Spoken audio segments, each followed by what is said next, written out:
And on behalf of WIRC, I welcome each one of you on 5th series of this WOW, which is Women on Wednesday. I recognize the presence of CA Manish Gadia, Chairman WIRC, CA Preeti Savla, past Chairperson of WIRC, CA Smita Bafna, Coordinators, and also recognize the presence of CA Ruta Chitale as a speaker of the first faculty of the day. So before start, I would request to everyone to put your hands on your shoulder as a respect for ICI motto. Mishra ji, please play.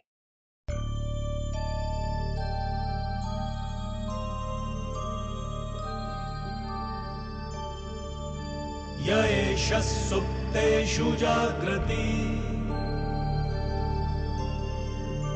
य एष सुप्तेषु जाग्रति कामं कामं कामं कामपुरुषो पुरुषो निर्मिमाणः निर्मिमाणः तदेव शुक्रं तद्ब्रह्मा तद्ब्रह्मा तदेवामृतमुच्यते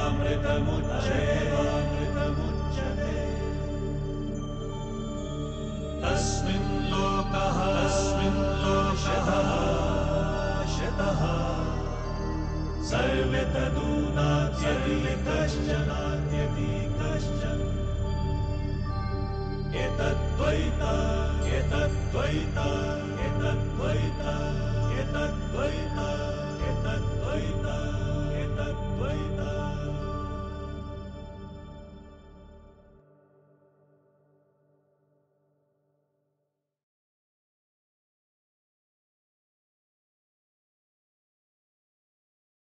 Shweta madam, you have to unmute yourself.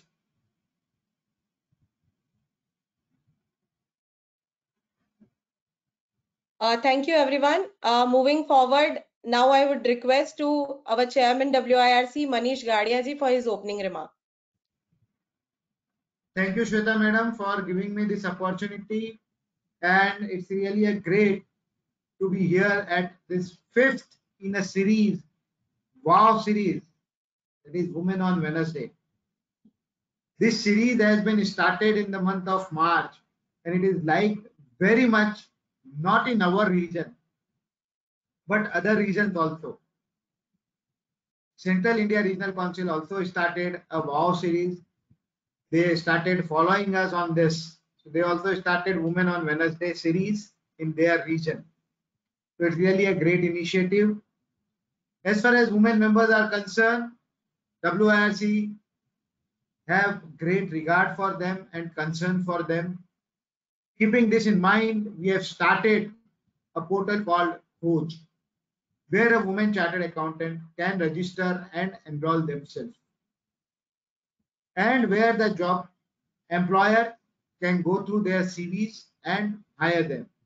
So those women who have not registered themselves can register themselves on that portal.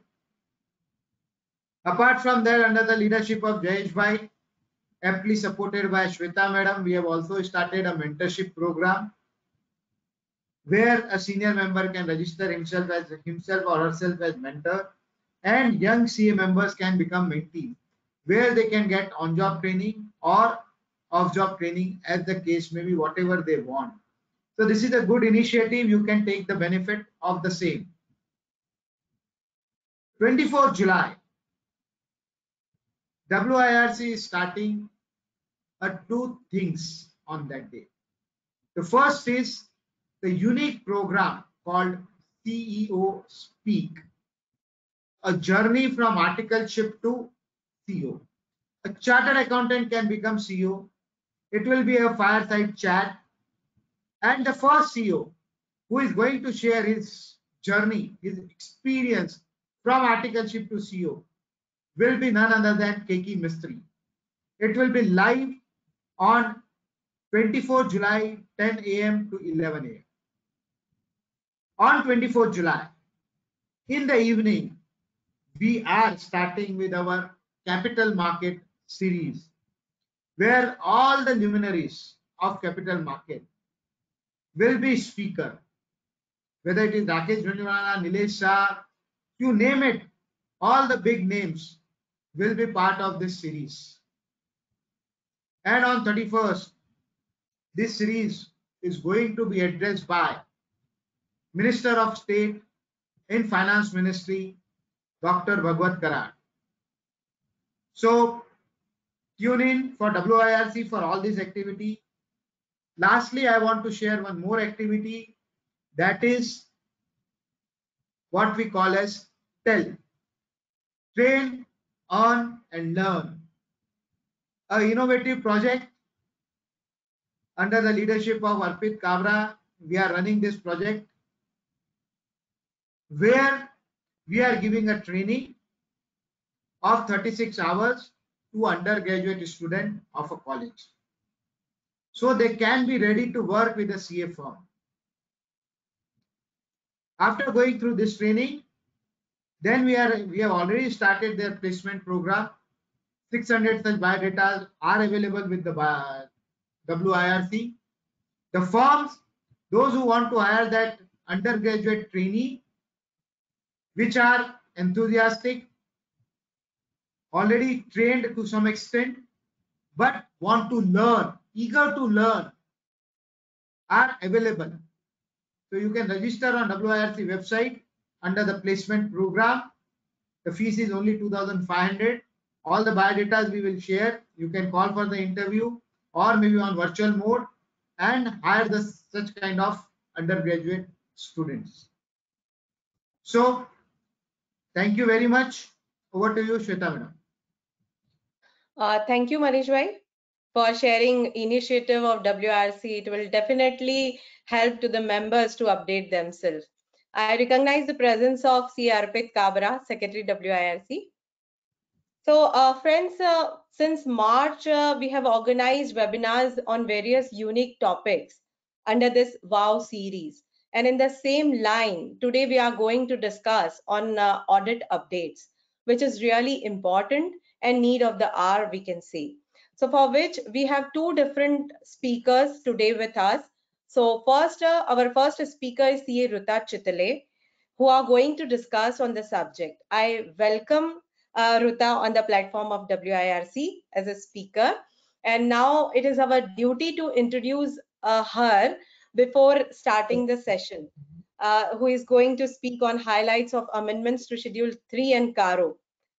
So for this, I request to our past chairman WIRC, CA Preeti Savla Madam, for her brief introduction.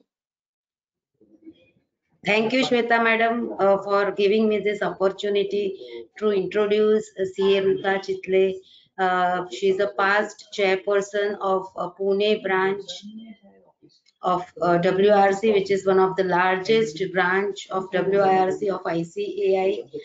She is expert into audit, and from beginning she was desiring to be expert in audit. She has done certifications on forensic audit and fraud detection, IFRS, India's concurrent audit of courses designed by ICI. She is exposure about 19 years as a partner in Sashank Patki and Associates. She has varied experience including statutory audit of large cooperative banks, hospitals, educational institutes, nationalized bank branches, and so on, trusts, Companies Act. She was a part of the study group formulated by Company Law and Corporate Governance Committee, and for carrying out the publications, including technical guide on incorporation of companies, which we were co-contributors, and also on registration of charges, handbook on women directors. She has also contributed with the guidance note of CARO 2020. She has she is always available to us, and always there for the fraternity. So with these words, I welcome Ruta Chitale to this as a speaker at WRC forum. I wish all the participants are safe and healthy in this pandemic, and wish that this pandemic and COVID should go away as early as possible. I wish everyone safe and healthy. Thank you very much. Over to C. Shweta ji. Thank you. So without wasting our much time, and we don't want to come between the speaker and participants, directly request to Ruta, please take charge. Thank you so much, Preta. First of all, I would also like to thank WIRC for having come up with such a brilliant idea about giving platform to women speakers. Just a moment. Huh? Yeah. And also want to thank particularly CA Drushti Desai, CA Preeti Savla for having there to guide us and inspire us. CA Manish Gadia for his everlasting support. CA Arpit Kabra for he is always encouraging all the members, not only at WRC but also at the branch level, to come up with new initiatives. And the coordinators of this program, Shweta, Smita, and really lot of thanks for your support. Without all of you, it was not possible for me to be here at this juncture and at this session. So let me just start sharing my screen. Please give me a moment.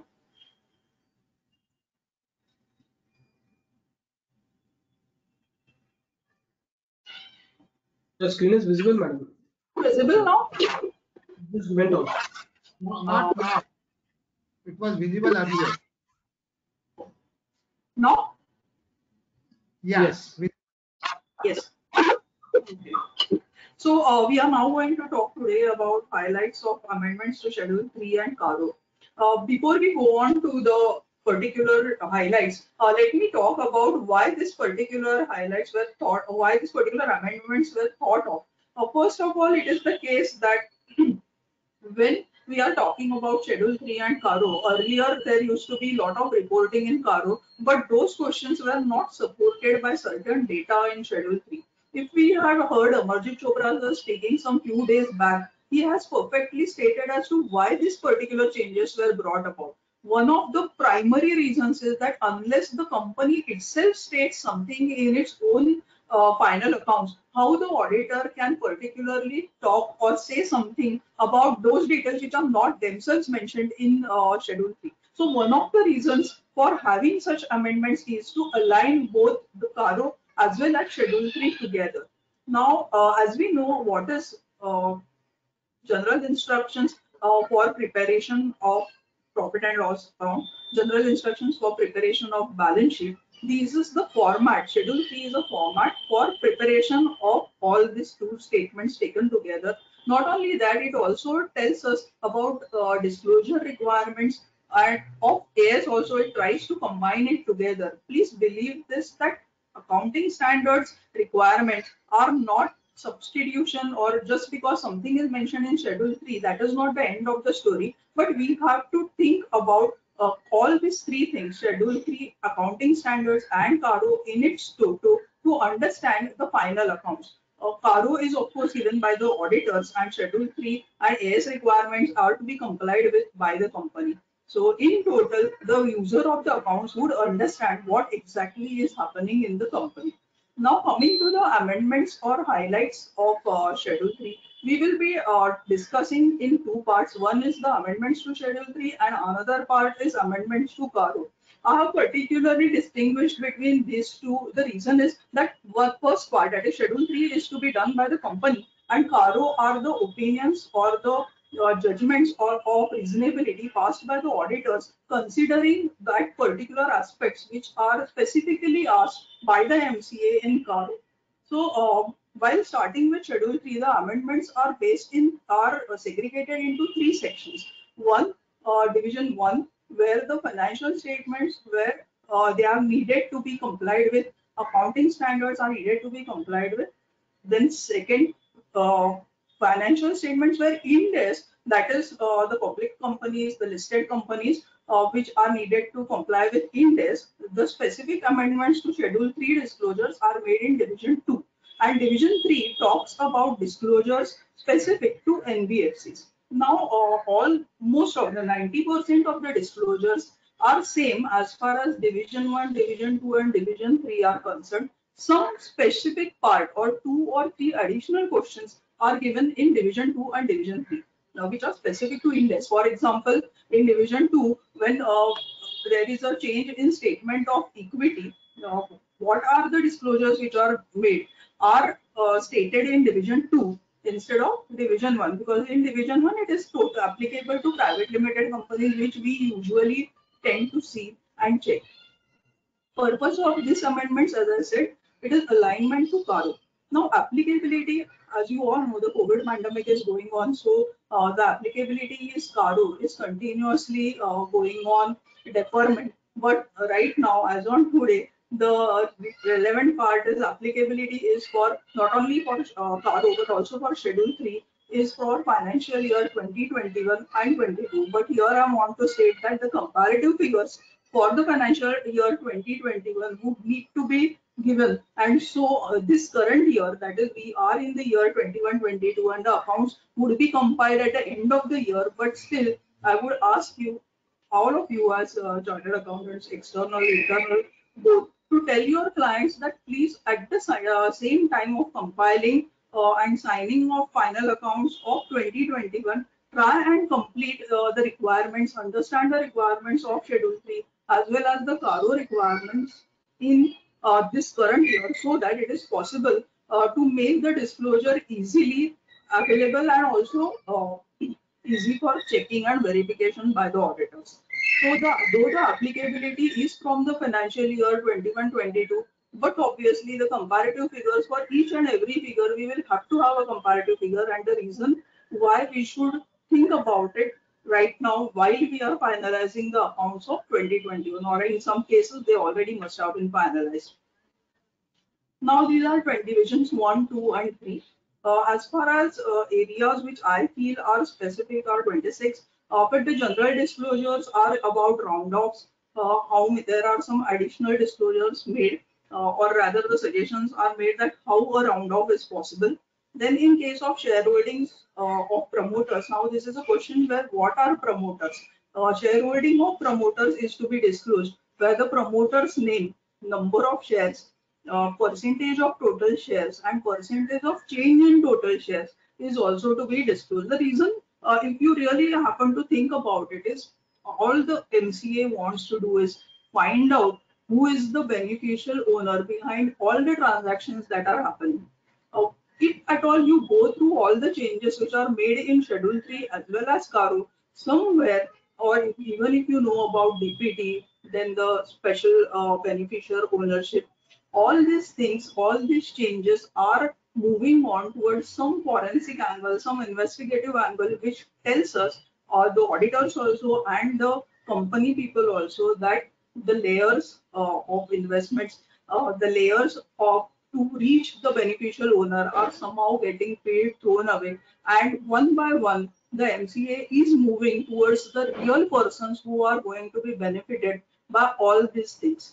Benefited, affected their personal accounts. So exactly to find out which person is behind which company to lift the corporate veil, that is in other sense, this is what is being tried to focus upon. So one of this focus is shareholding of promoters, which tells us that really which is the person who is promoting this company, which is the person who is getting benefited, what kind of changes are made to his or her shareholding, so that ultimately the money coming in and the outflow and inflow both somewhere can be noticed by some other person, whoever is analyzing this particular final accounts.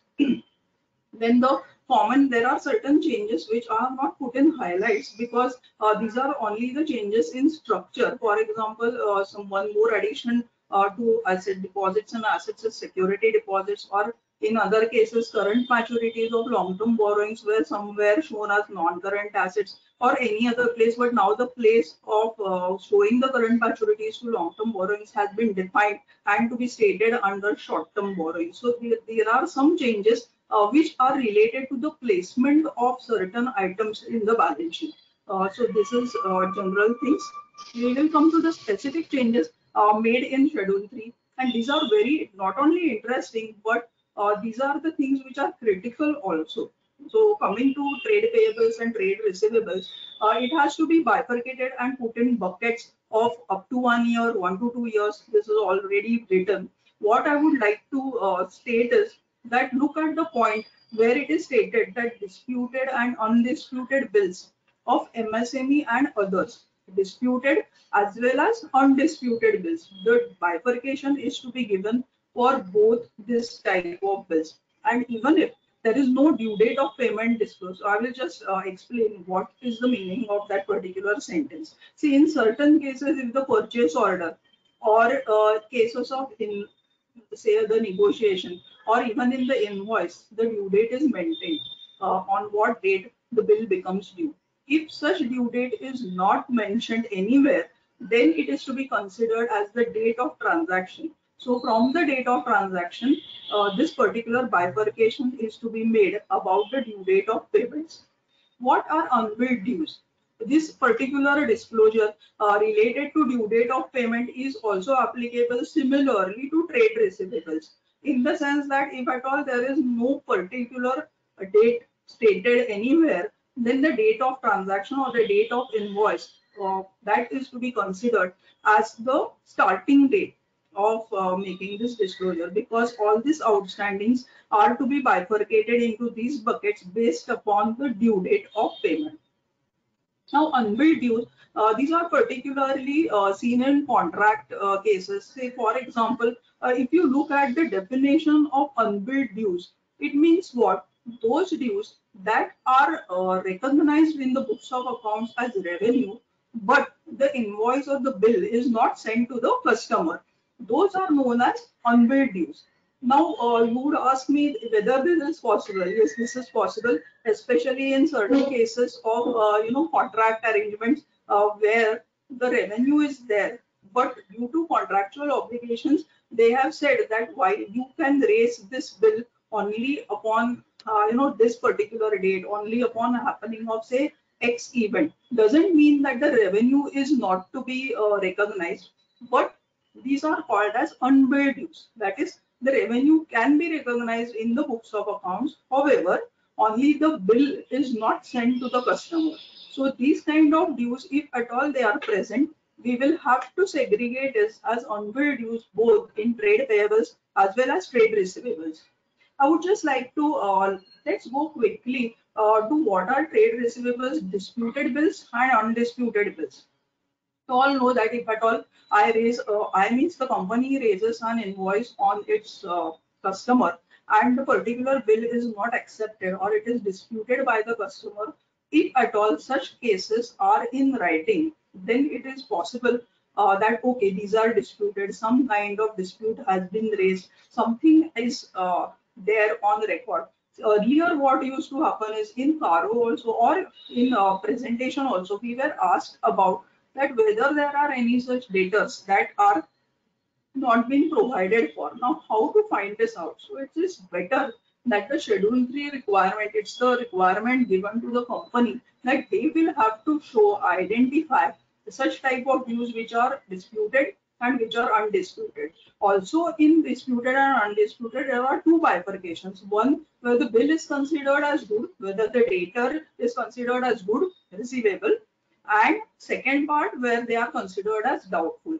The reason for this bifurcation is, see, when you say that these are disputed bills and over and above that the bifurcation is made about the credibility of that particular item, then it is easier for even an auditor or an outsider to understand that how much is the provision for bad and doubtful dates required also in the first place. So please understand that why this particular exposure or explanation to this data schedule is made. There will be a lot of issues as far as aging analysis is concerned. See, I would tell you an example. Let me take an example of Tally. It is equally applicable in any kind of software, provided you have a clear-cut look and understanding of the aging, that how this aging is derived by the company. For example, I will tell you in Tally, what happens is if at all the receivable or let's talk about receivables, the same is applicable to payables as far as aging is concerned. Take an example of say debtor A, and we have billed him, that is the company has billed him say for last since January, but now when they have not received any money till today, naturally his aging would be bifurcated accordingly. Imagine a situation where he has given a check to the company and then later on it is bounced. Now, what happens particularly if it is not marked or linked bill by bill, then this particular credit of dishonor of check may at times be taken by Tally or any other system as the latest credit to the account. Latest, again the reversal of debit.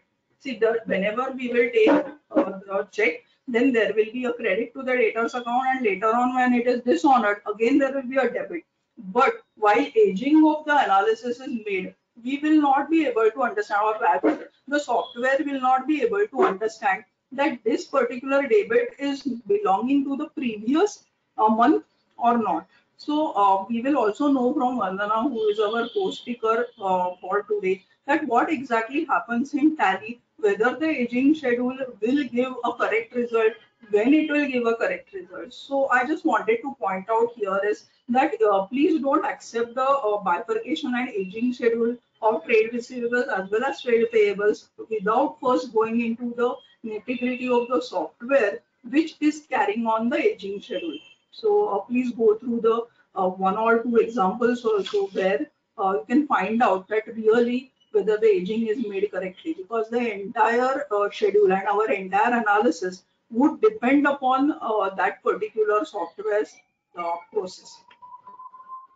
Coming to capital goods, intangible goods and work in progress, the aging schedule of capital WIP and the aging schedule of intangible assets under development is very, I think, a very welcome change to Schedule 3.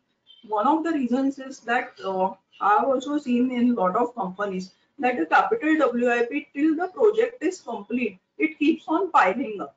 As an auditor also, it is very difficult, or even as a final user of the accounts, it is very difficult for me to understand whether really this project is going on, whether it is discontinued, what has happened, really whether the assets or the expenditure which is made in capital WIP, whether it is recoverable also or not. What is the status? If these kind of questions would now be answered by the disclosure made in Schedule 3, the point of the whole story is that it has to make all these amendments, all the amendments to CARO or Schedule 3 are with only one purpose, that is to make the user of the accounts comfortable about all the amendment or all the changes made in balance sheet or in the final account figures, what exactly they consist of. It makes the user of the account very comfortable while reading the balance sheet.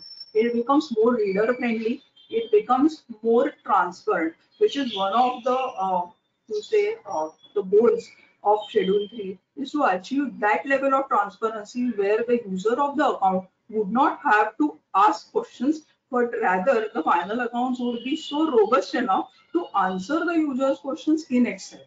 So that is this kind of disclosures help the users in understanding the such type of additions made to capital WIP or कितने दिन से ये project चल रहा है. This kind of questions, if it comes to the mind of the user, the answers are readily there. So this type of aging schedule, please understand the logic behind any kind of amendment, which would help not only the management but also the auditors to really check that this is the reason why this amendment was made and it has been made in its correct essence and presented also accordingly. So whether the projects, this talks about project progress, projects which are temporarily suspended, and whether the projects are overdue. So that please understand that this is one of the risk assessment points of view also. If some of the projects are overdue, it should not be completed. It assumes even more importance in post. I hope now it is a post-pandemic time. Now that the pandemic should be really over, but even if whatever the status of pandemic, at least it would help us to understand whether the risk associated with the projects, how much exactly it is, with how much quantification should we assess or should we assume to that particular risk. Other disclosures related to all this division 1, division 2, all sorts. First is registration of charges, satisfaction pending to be registered with ROC. If at all any registration of charges or the satisfaction also of charges, both kind of things are not registered with ROC within the statutory period, then what are the reasons for delay? Again, the logic behind this is that whether the company is not trying to finish off its statutory requirements in time, if at all there is a delay, whether the delay is on account of mismanagement in the sense not managing its details in time. So those kind of thoughts or those kind of things can be assessed from this particular disclosure. Next is number of layers prescribed under section 87. We will not go to the entire thing, but let me tell you this, that the layers are prescribed. Layers is the level at which the investments are made, like shell companies, how many layers are there of the final investment made. There are prescribed layers mentioned in clause 87 of section 2, which is read with this restriction on number of layers. Please go through it to understand whether, and it is not actually, this is to be disclosed by the company itself, the name and the CIN of companies which are belonging to those layers, and the relationship and extent of holding of the company in such downstream companies. Again, as I said at the beginning of our session, is that the entire focus here is on understanding who are the real persons behind this type of transactions. So whenever we come across, there are so many amendments which again and again point to the same thing. Next is disclosure whether evaluation of assets is made by the registered valuer. So if the second part B of the disclosure is related to where the PPE or carrying value or the book value of PPE, property, plant, equipment, the revaluation amount is more than 10%, then the disclosure is to be made. That is the amendment that is coming right now. Now this kind of revaluation, how the revaluation is made, how much is made, whether it is made by a registered valuer, that is one of the additional requirements. Otherwise also we had to give a bifurcation of the model or adopted by the company as far as the assets valuation is concerned.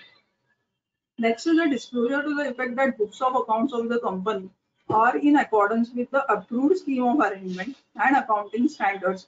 In case the competent authority has approved the same, a specific statement to this effect is expected, so that, because there are many times the arrangement is approved, but the company for various reasons there is a delay made or delay happens, and what is the exact case, how much compliance is made with the scheme of arrangement, what is the status, that kind of status update, I presume that it is required in this kind of disclosure.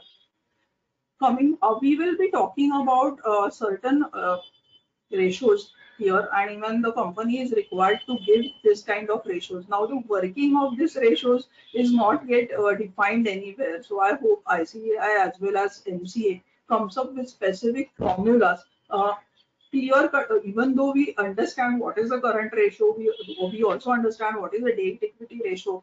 It is better from the uniformity point of view that the MCA as well as ICAI comes up with specific guidelines for calculation of this ratio. Let me give a small example. Coming to current ratios, there are cash and cash equivalents as a part of current ratio. Okay. Now, imagine a situation where this cash and cash equivalents, some bank balances are there, and these bank balances are marked for margin. And in that case, this type of bank balances, which are marked for margin for say bank guarantees, LCs, or anywhere else, whether they really fit the bill of cash and cash equivalents. If not, there are two effects. This is one of the cases which were discussed at length in one of the cases which I had seen in FRRB, that is Financial Reporting Review Board. There are groups which understand what are the reportings made by public listed companies. It's one of the group which is given by ICAI, and it's really very worthwhile to read their reports and understand, because these are the common mistakes which usually people overlook. So take this again, as I'm saying, the valuation of cash and cash equivalents. If such type of margin money is marked, some bank balances, fixed deposits are marked for margin money, then what is the way out? Two things. One, we can disclose, or we means take it as company. So they can disclose that particular part of fixed deposits or the margin money separately under other non-current assets, one way. Second, many a times if it is not possible, then the company gives a note to accounts saying that This part of bank balances is marked for margin, or this kind of deposits are there. Take another case where bank balances are with certain cooperative banks or certain banks which are no longer in existence. Now, this is quite a common practice in some cases where this cooperative bank, the account is there, the balance is there, we are disclosing it, but yet that amount is reflected in current assets. Even though by way of notes, it is given that this particular bank, the amount may or may not be receivable. Still, if the bifurcation is made between this bank account and is transferred to other current assets, it's okay. But if such type of bifurcation is not made, then the current ratio will go horribly wrong. So what is to be done? So this kind of issues are there which need address, which still are gray areas. Take for example, even the cases where return on capital employed. That is a pretty easy ratio to understand. But what about net capital turnover ratio? The one which is at line number H. Net capital turnover ratio, what is net capital? Whether the capital is net capital means whether it is net of accumulated losses. What exactly is net capital? Uh, what about where whether we have to consider reserves and surplus in that? The definition of net capital is not readily available right now. So the interpretation which was made in our firm as far as net capital ratio is concerned, turnover, we understand turnover is turnover. But net capital here, which we thought was, which is not eroded to the extent of accumulated losses. So here the idea is this. So please analyze each and every ratio, whatever has been given by the company while you are auditing. Please go through each and every ratio, try and analyze it, and try to also understand the changes made from the previous year to the current year in these ratios, because the answer to the comparison would perhaps throw up certain areas. For example, if the current ratio has suddenly declined, whether it means that there is a financial mismatch happening, whether if the debt equity ratio also plummets, which means that the company, whether it's getting debt ridden. So this kind of things are possible only if we compare the ratios. And we will also be in a position to answer certain questions in CARO also, that really whether this is turning out to be a sick company. So if you look at all the ratios, they are related to capital or the turnover. One or the other way, they are discussing about the financial status. The diagnosis is possible of the company's health exactly, or rather more precisely, if these ratios are looked into and analyzed. So I think it is a great move on the part of MCA also to put in the disclosures as a part of Schedule 3 itself. This definitely helps us auditors to find out and answer also the specific questions which are mentioned in CARO. Now there are certain questions or amendments related to banks. Now look at the first part. These are also certain gray areas which we all as auditors need to handle with care. One of the points are check this first part related to borrowings. It talks of whether quarterly returns or statements of current assets filed by the company with banks or financial institutions are in agreement with books of accounts. If you understand this also, please understand that is a parallel question in CARO as well, specific to these questions. Now let us understand in short what exactly is the meaning of this statement. Whether quarterly returns, we all know about cash rate accounts and working capital requirements, where the borrower is submit certain statements of debtors, creditors, and stock to the bank. Now, generally, what used to happen in some cases, I'll tell you one funny example, that the borrowers did not submit this statement for exactly the end of the month. You all must be aware that generally, say for example, if I want to submit the statement for the month of June, I am supposed to submit the data or the status of stock, debtors, and creditors as on 30th of June. That is the last day of that month. For the next one, that is for the month of July, I means again the company is supposed to submit that particular statement by say 10th of July for the previous month. Now many borrowers, I have seen clearly many cases where borrowers do not submit as on 30th of June, but they used to submit such statements as on say 28th of June, 25th of June.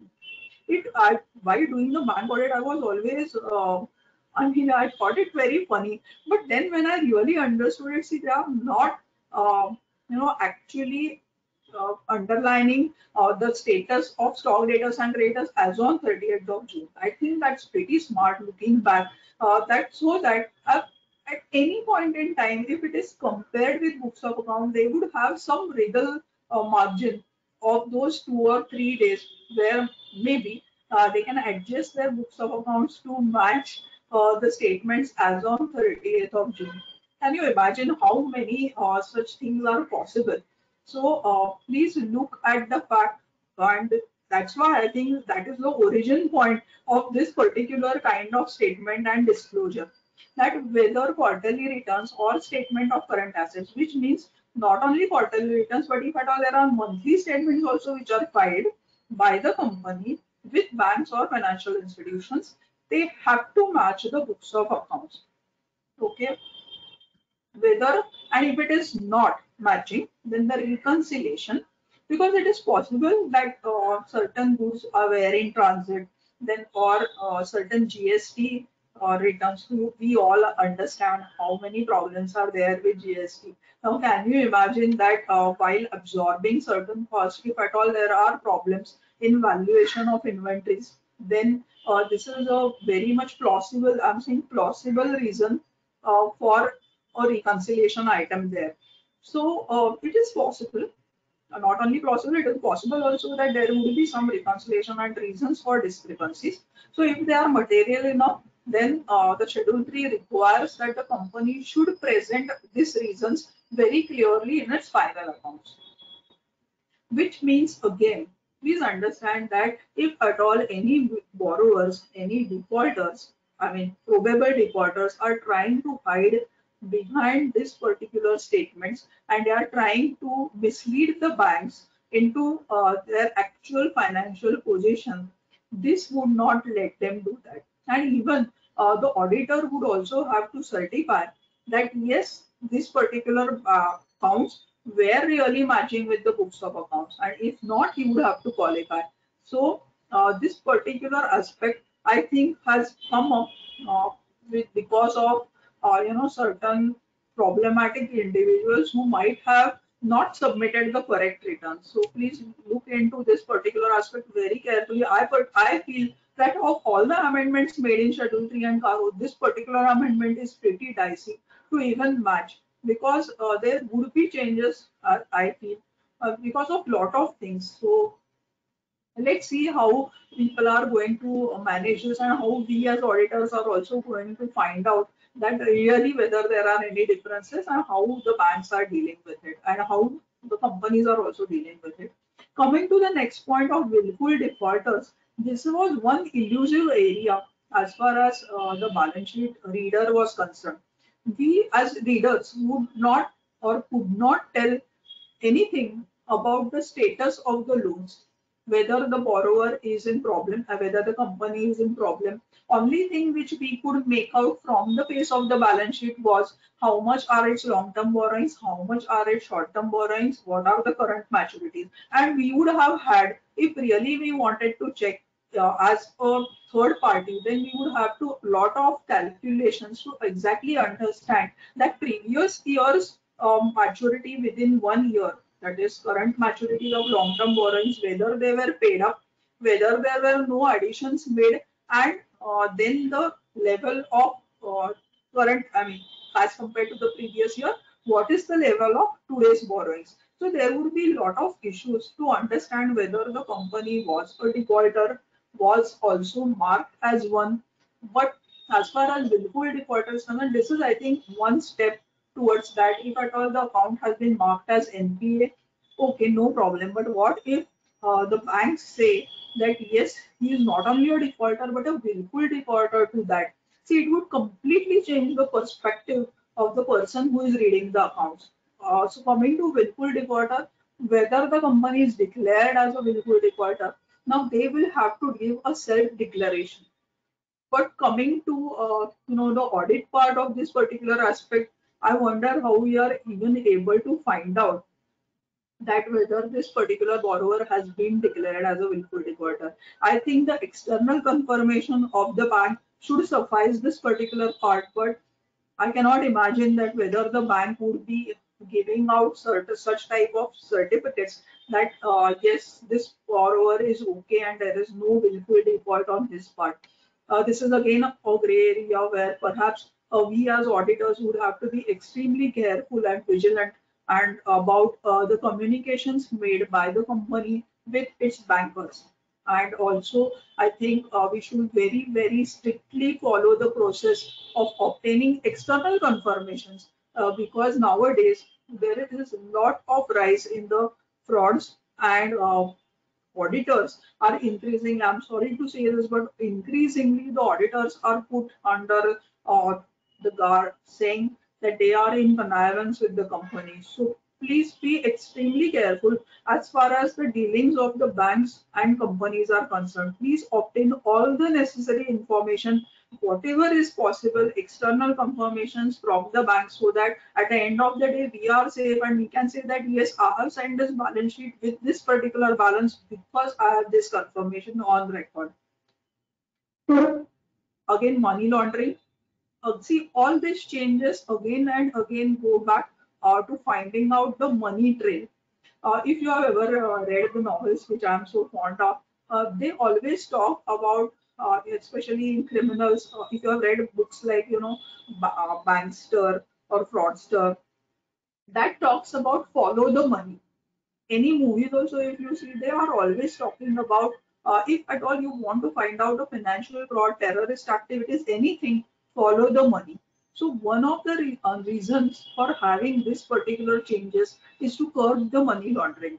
Money laundering, as we all know, it is banks and companies and all sorts of uh, constitute organizations are used to fund the terrorist money. It is really a fact, and we should not be surprised if it is being done through companies also, or through Benami holdings, through unknown factors, and these somehow never figured out in the balance sheet. But now, thanks to these kind of amendments and the way we are moving ahead, I feel that we will really have to see to it that all the loans and advances to directors, KMPs, related parties, the details are to be given from who is the person again, who is the real beneficiary.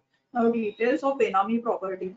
This is the first step towards finding out that if at all there are any proceedings pending, not only pending but initiated also under the Benami Transactions Prohibitions Act, then in that case, that disclosure is to be made.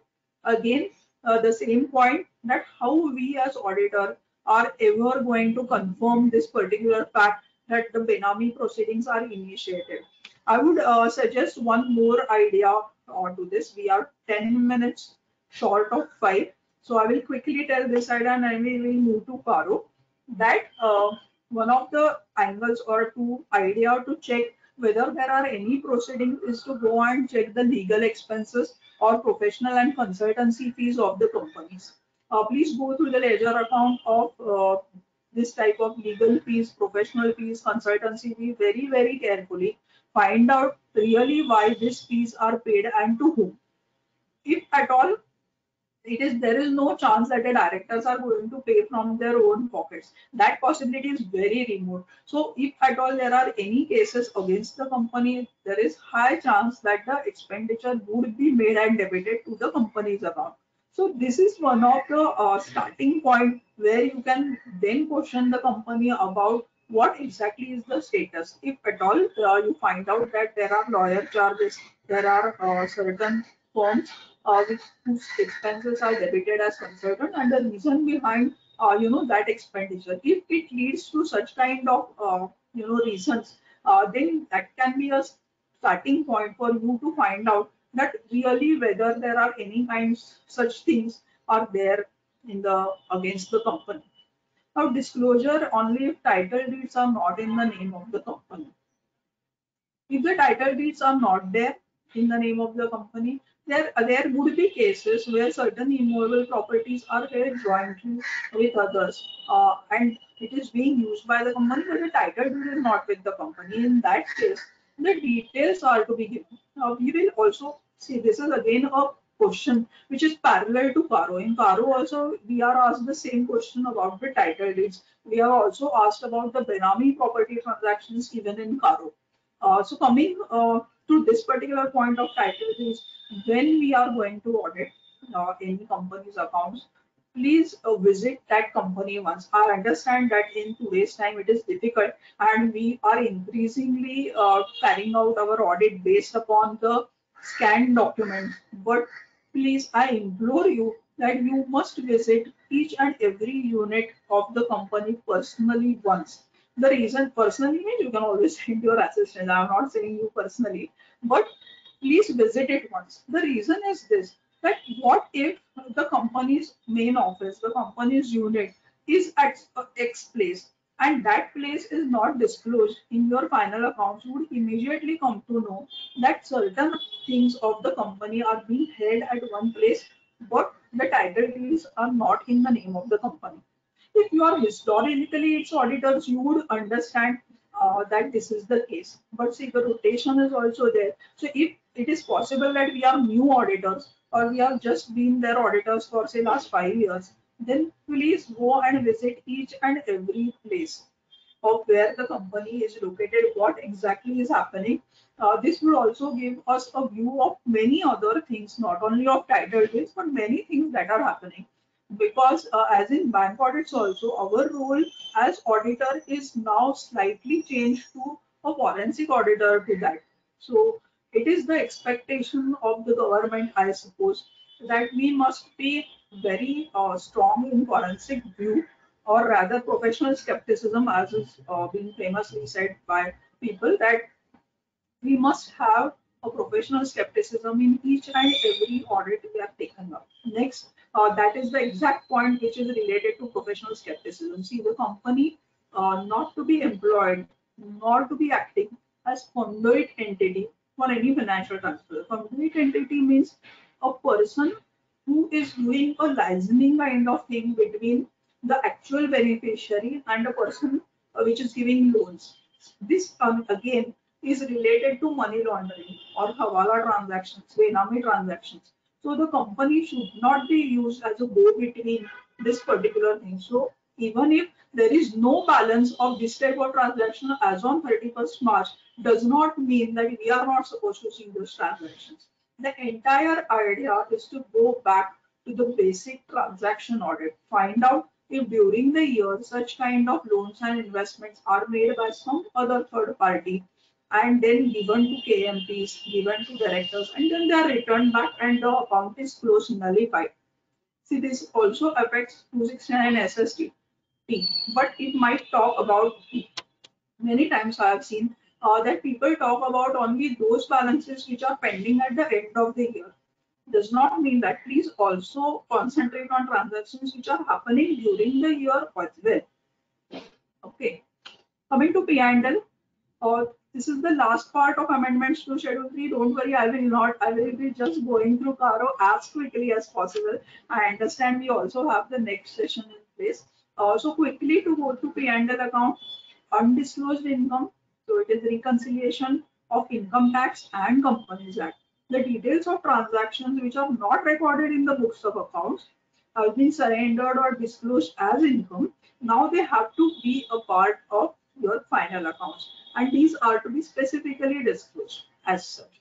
CSR disclosures, there are a lot of details of CSR activities which are to be given.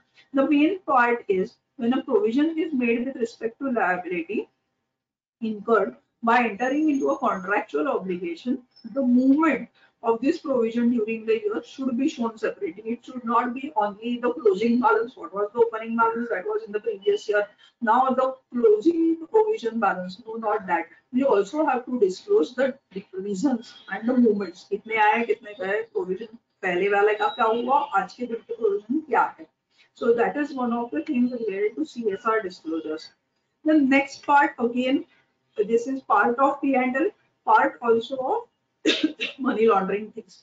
the details of cryptocurrency or virtual currency. I take it that the fact that the Schedule 3 amendment is also taking into consideration the cryptocurrency is one step towards legalizing the use of cryptocurrency. See, till now the RBI had put a lot of norms or it was pretty strict about how to deal with cryptocurrency. In fact, it was banned also. And but let me tell you that there are n number of companies and its directors who are dealing in cryptocurrency. Now I feel that this is again a very welcome step by the MCA to at least recognize that there are dealings in cryptocurrency or virtual currency. Now, what all is to be disclosed? First, profit or loss transactions involving cryptocurrency, amount of currency held as on the reporting date, that is the final balance, and that the third part is very important. It is deposits or advances from any person for the purpose of trading or investing in cryptocurrency.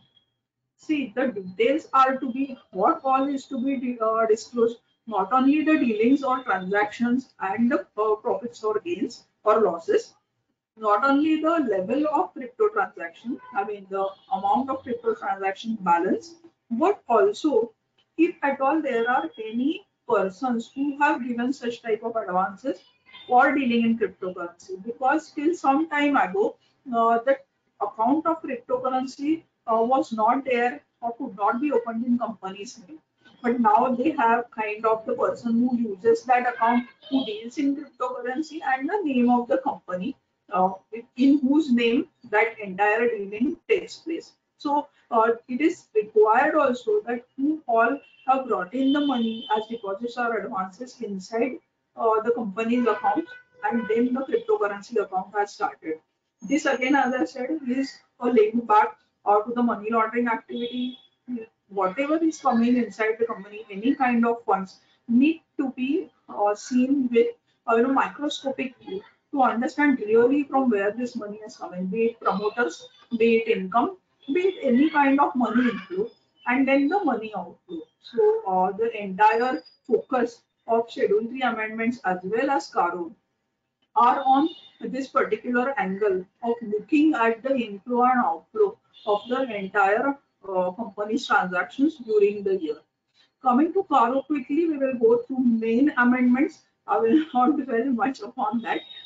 See, the idea of entire CARO is God is in the details. Okay, it is the details which make or break our audit opinion. Fixed assets, we have already discussed about the Benami transaction and the reportings which are related to that.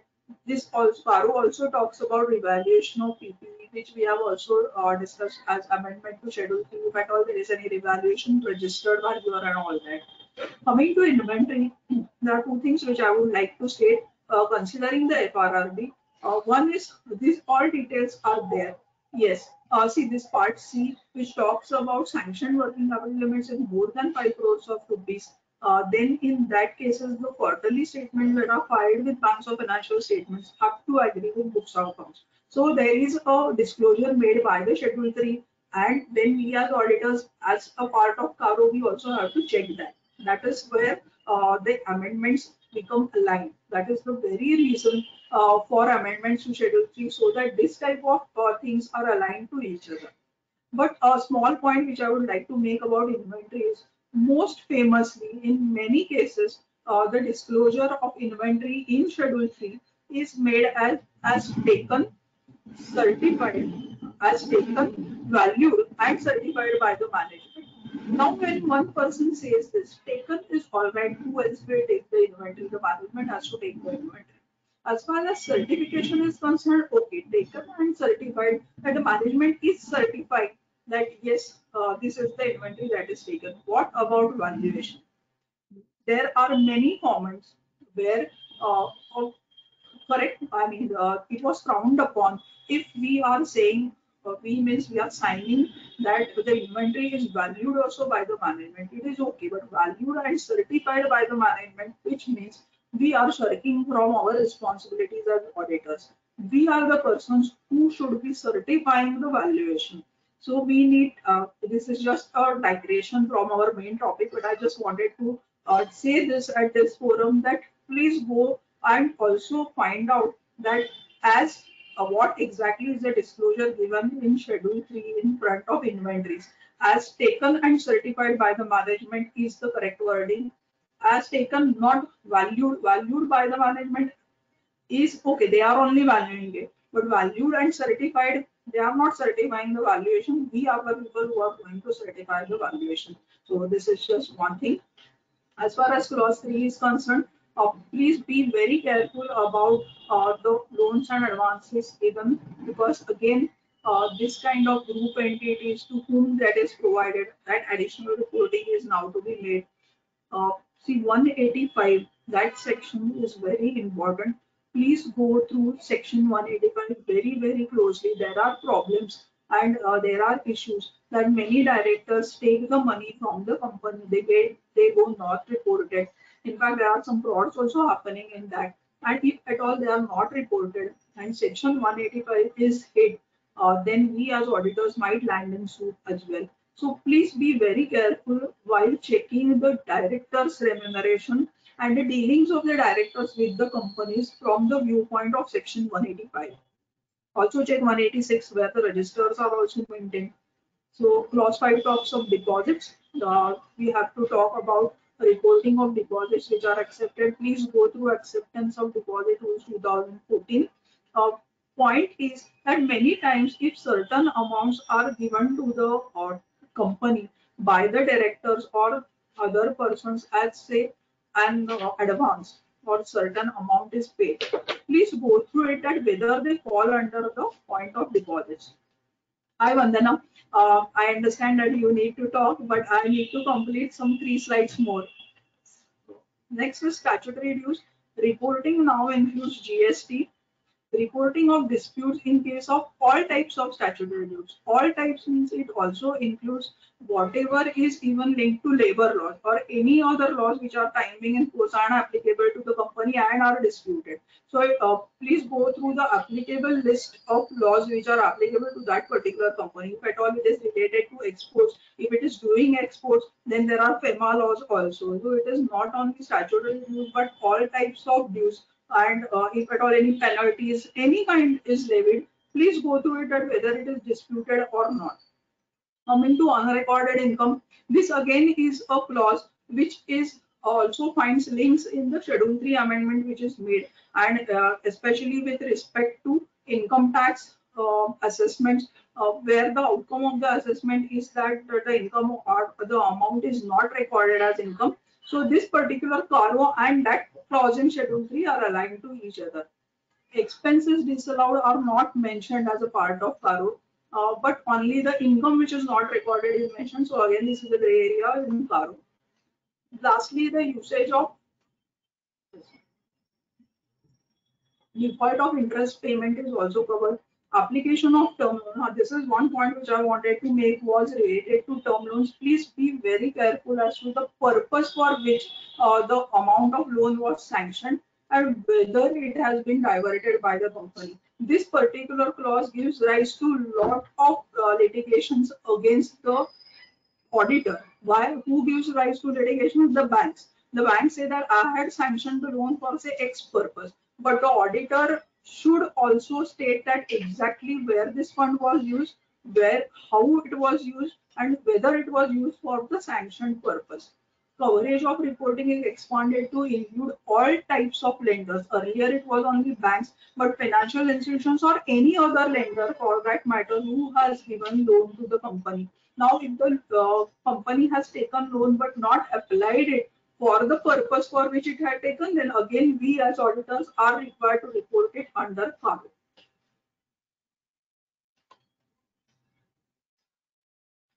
Money raised through own shares. I think these are certain changes which are very straightforward. Problematic changes I will just highlight and then I will finish the session. Internal audit is also very clear whether the reports of internal auditors were considered by the statutory auditor. Considered means if at all there are any points which are mentioned in internal audit, but you have not taken cognizance as a statutory auditor, that might land you in suit. So any adverse comment by the internal auditor, it will give rise to either a comment in CARO or in internal financial reporting, where you have to clearly state that the systems which are adversely affected and stated also by the internal auditor would have to be taken cognizance there. Cash losses, very clear. Again, the guidance note, if you refer to guidance note issued by ICAI on CARO, it will give you a formula as to how the cash losses are to be computed and stated here, because we as auditors need to state all these things, calculated and stated. Auditor's resignation and reporting is also to be made by the statutory auditors if at all there is any change in auditors. Please go through the reasons which are mentioned by the outgoing auditors as to what exactly were the reasons for his resignation, or whether he was removed. What exactly is the status? We as auditors also have to mention this here. Please don't say that personal reasons were there, that only personal reasons will not suffice. There are cases where ROC is taking not so fine view of this kind of reasons mentioned. The reason is again they suspect that there is a fraud and the auditors are resigning, but they are not willing to tell very clearly. Financial position, see, these are the financial ratios which we discussed some time ago in Schedule 3. So on the basis of the financial ratio, again we discussed about aging, expected dates of realization of financial assets. This entire thing is very, very aligned to the new disclosures made in Schedule 3. CSR compliance, same thing.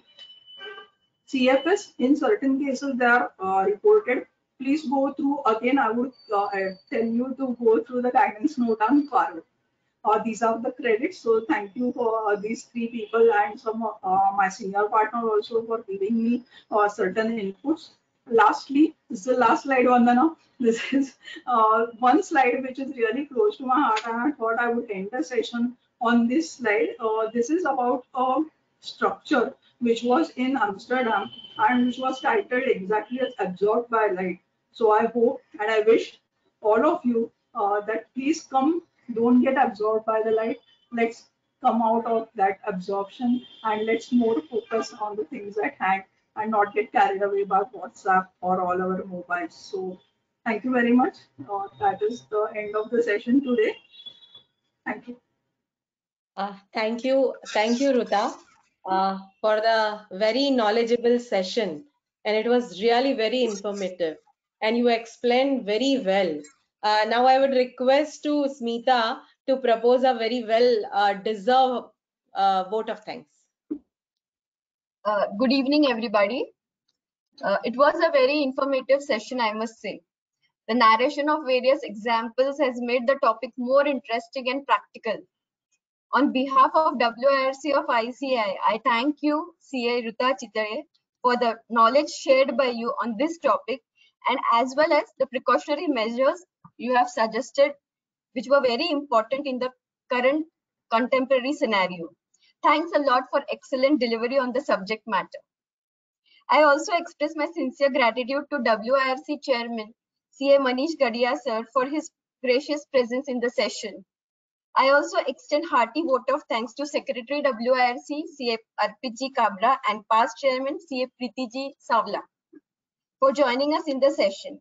Last but not the least, I also thank Vice Chairperson WIRC CA Drishti Desai ma'am for this wonderful WOW series. Thank you all the participants for attending this session. Thank you. Thank you, Smita. So now we are ready for again one more Power Pack session. Yes. I must say that it's Power Pack. Definitely it is going to be, because our second faculty is Vandana Dodhia and she is with us. I welcome her on behalf of WIRC and would request again to Smita for her brief introduction. I must say I have a great pleasure in introducing Vandana ma'am. She's a great personality full of energy and life. Yes. She qualified as Chartered Accountant in 1998. She has done LLB, DISA, and her journey of learning is still continuing since she recently qualified Forensic Audit and Fraud Detection Certified course of Institute. She is a qualified independent director course, which is managed by Indian Institute of Corporate Affairs. She is a Tally evangelist, and motivational speaker. In span of last 12 years, she served the profession as co-opted and subgroup member of various committees of WIRC of ICAI. Presently, she is member of subgroup of Management Accounting Committee of WIRC for the year 2020-21. She has actively coordinated for the e-publication of book on virtual CFO services. She is committee member of coaching class committee of GST-PM. She is advisory group member of Borivali CPE study circle having more than 1700 members, where she served as convener in the year 2000 to 2005. She has started women wing of BCSC and SGAF. She is life member of various professional associations like AIFTP, GSTPAM, BCAS, CTC, MCTC. She has addressed more than 100 study circle meetings and workshops on various platforms, including WIRC. She is well-known social contributor and a very good singer. She has founded International Fellowship of Rotarian Musician Chapter in 2017, and now she is treasurer of the same. She is vice president of Rotary Club of Borivali for 2021-22. She has served in various organizations like Harmony Music Club, Borivali Junior Chamber, HVO Students Association, etc. on various boards. I must say we have a very dynamic and well-known faculty with us today. Welcome, CA Vandana Dodhia ma'am. So now the floor is yours, Vandana ma'am. Can you see my screen? No.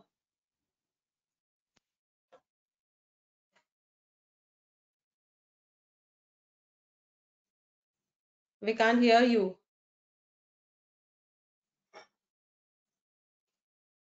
She's muted, it seems. But now screen is visible. Okay, screen is visible. Yes. Voice And we is can hear coming? you all. Yes, we can hear you. Great. So, is this what we look at? 14 July. Now you can see my this thing. ये मुझे go to webinar Zoom से थोड़ा difficult होता है मेरे लिए. Okay. So now you have. Yeah, we can see the screen.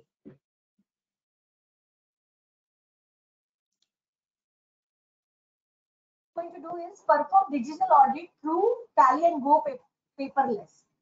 What exactly we are looking at? ये तो हो गया हमारा प्रोफाइल. अब whenever you want to start doing Tally audit, work from home scenario culture has now started. So I generally say you can do the work remotely as the work also and audit also. Everything can be now remotely taken care. Then they have come out with browser also, web browser facility. So the director who just want to see the report can access through web browser the data which is lying in the Tally server. He doesn't need to have on his tablet Tally, nor he has to have on his laptop Tally.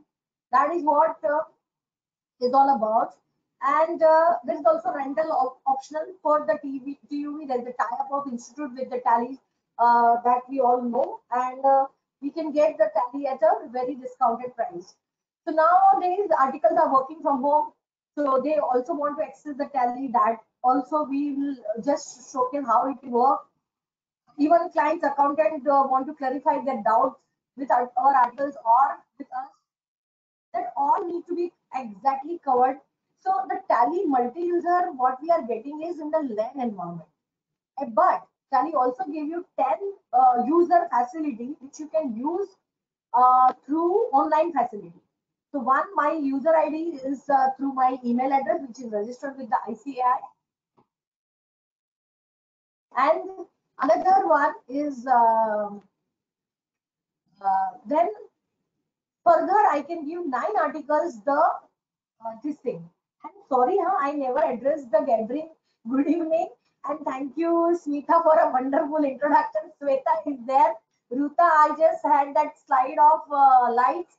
Let's light the lamp of the knowledge. Basically, Knowledge is key to success. What I believe is that once you have the tools in your hand, is the power is in your hand, this Saraswati will bring the Lakshmi. That's what we have to believe, and that's why CPE is very important for us. Continuously, we must thank Drishti Desai also for starting this WOW series, our vice chairperson, Drishti. See, what happens that every woman is trying to lift the other woman, which is very important. Now, I'll come back to my topic. सबसे पहले what you need to do is enable remote access. Now to enable remote access, first of all, let's understand how the new Tally Primis looks like, So I will just try to close this company, Alt F1. Yes, मैंने shut कर दिया company. Now this is the new look of Tally Prime. One thing is that for certain times, see, Tally Prime launched on 9th of November 2020. So basically, we are allowing as from Tally Solutions, Tally ERP9 as well as Prime, both working in your system. So if you are having ERP9, don't worry, but I will advise no sooner or later one should, there may be no now updates coming in ERP9. So any statutory amendments comes in the GST law, for that matter any law, you will be giving the support you will be getting from the Prime. Okay, so it is always difficult for the supplier of the product to continue with the same GIL for both the versions. So I will ask you, how many of you checkbox is allowed to the participant? How many of you migrated to the Prime? Which yes or no हो सकता है? So I understand the audience is engaged with me. Vandana, I think will be difficult because members will write, I think, in the chat room, and chat room access is with Mishra ji. So if you are okay, we can give you the Chat, right. I can see the chat actually. No, you can't see because whatever you are looking, currently visible is only between you and coordinators. Okay. Okay.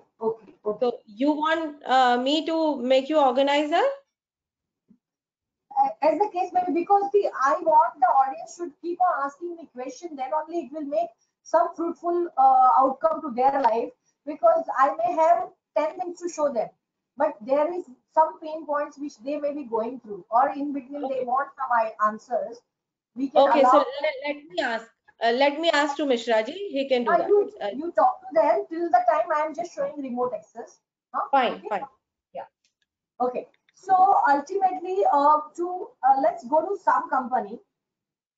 So I have something called auditor's data. Fantastic thing is that in Tally Prime, I can just copy this path. So my path is auditor's data. So I will take this data and here Control C I do. I go to Tally Prime, specify path. I will enter Control V and my data is available to me. So if I go to this data, there has to be some user ID and password. What is the advantage of user ID and password? I will tell you, when you create a company, if there is no security control, Tally audit features will never get enabled. So you should have the data with user ID and password, which is in company security control. See, here is users and passwords. Everything works from here, and see remote access. I can give remote access with users and passwords enabled. I go to users and passwords. See, I have created this users. I'm the auditor. You need to get authority from the client. You being an auditor, authorized to access the data. So this is users list that has been provided. Okay, and they are allowing me to see allow browser access, remote access, as well as PDL file. Okay, so these things you have to first get enabled in the client's PC. You should be authorized to see their data. Similar scenario, if I want my staff to see certain data, I have to give them an authority using their email address to see the data. So then they can work from the remote. So first of all, we will go to the browser access.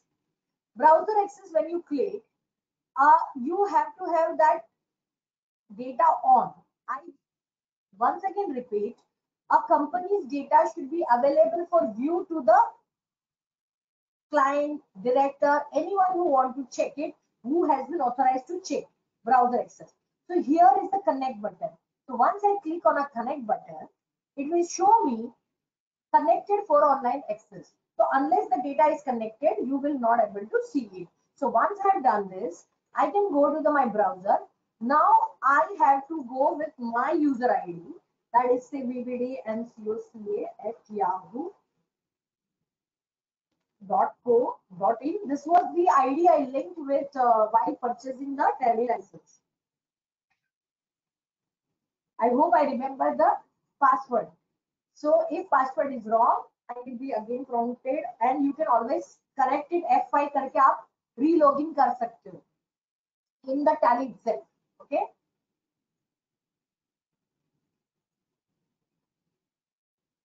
So whatever company is available for me to view, see here is the company name is Sri Krishna Traders.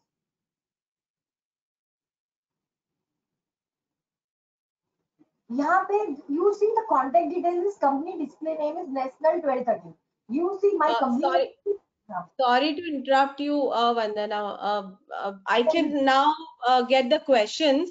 So whenever you want to communicate with the participants, just let me know. So whenever I receive the answers, I'll update you. Okay, great. That's fantastic. Sweta, you are here, so I am at a comfort zone. Thank you so much. So now Sweta will be a the mediator for us, and she will. The first question I asked, how many of them have moved to Teleprime? So that gives me. So I can give certain tips of using Teleprime also, because there is little different change in the screen also has changed, so which I could showcase them. And you tell me what is the cutoff time I have with me. So accordingly I design. We are now on 5:22. So we'll take it up to 6 o'clock, or how it is? Yeah. Up to 6 I can go. Okay. So yes, then yes. I was telling them that Sri Krishna is the name of the company here, and display name is National 1213. So if National 1213 is the display, I can see here is the National 1213. I click on that company. Now you have all the reports of the company available to see and access. So the directors are at a comfort zone. You want to see his balance sheet, you can see that.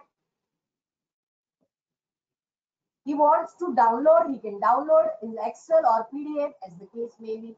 So this is one and on super features available. He wants to see his outstanding. He can go to any reports, whichever he wants to see. Current assets, he wants to see his bank balance. So he's not dependent on his staff. Understand? He can just have to call the office that please start the Tally. The servers should be on, connected, and he can see the report. That's so important. And then he can remove the printout of everything, whatever is available to him. Okay?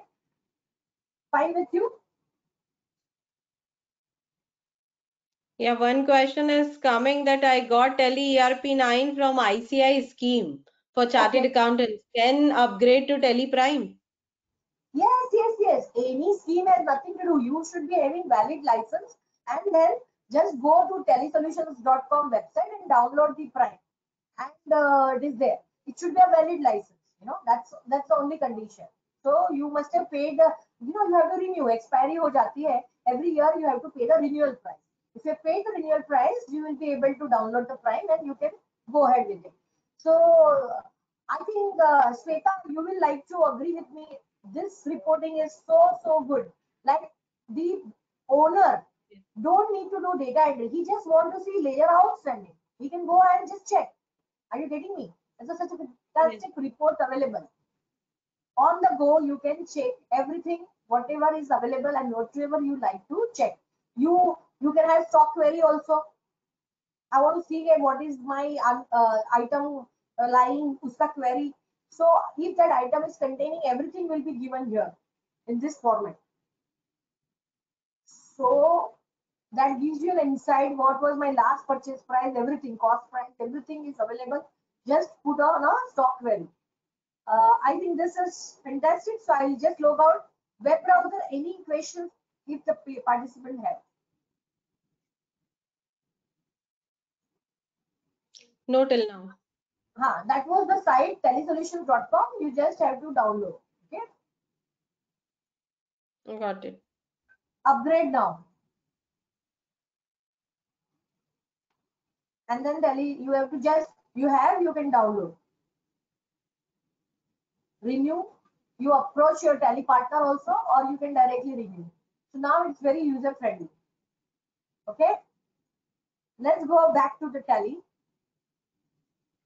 Now, agenda was that first user has to be there. So let me take you 2-3 minutes in users.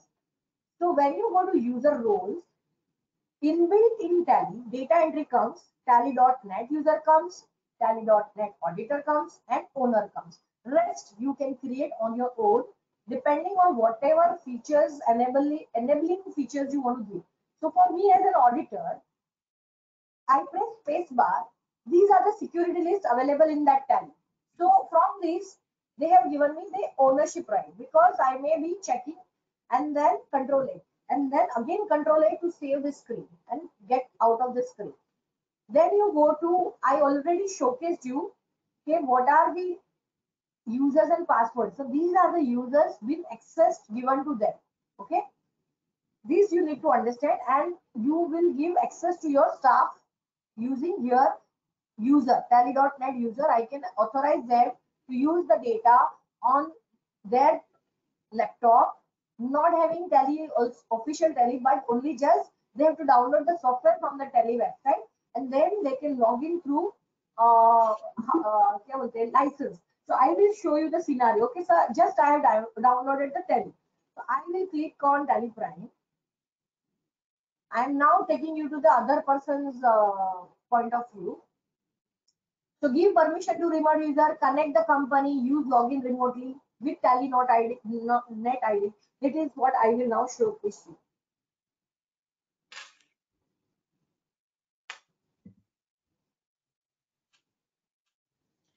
I have opened another Tally Prime.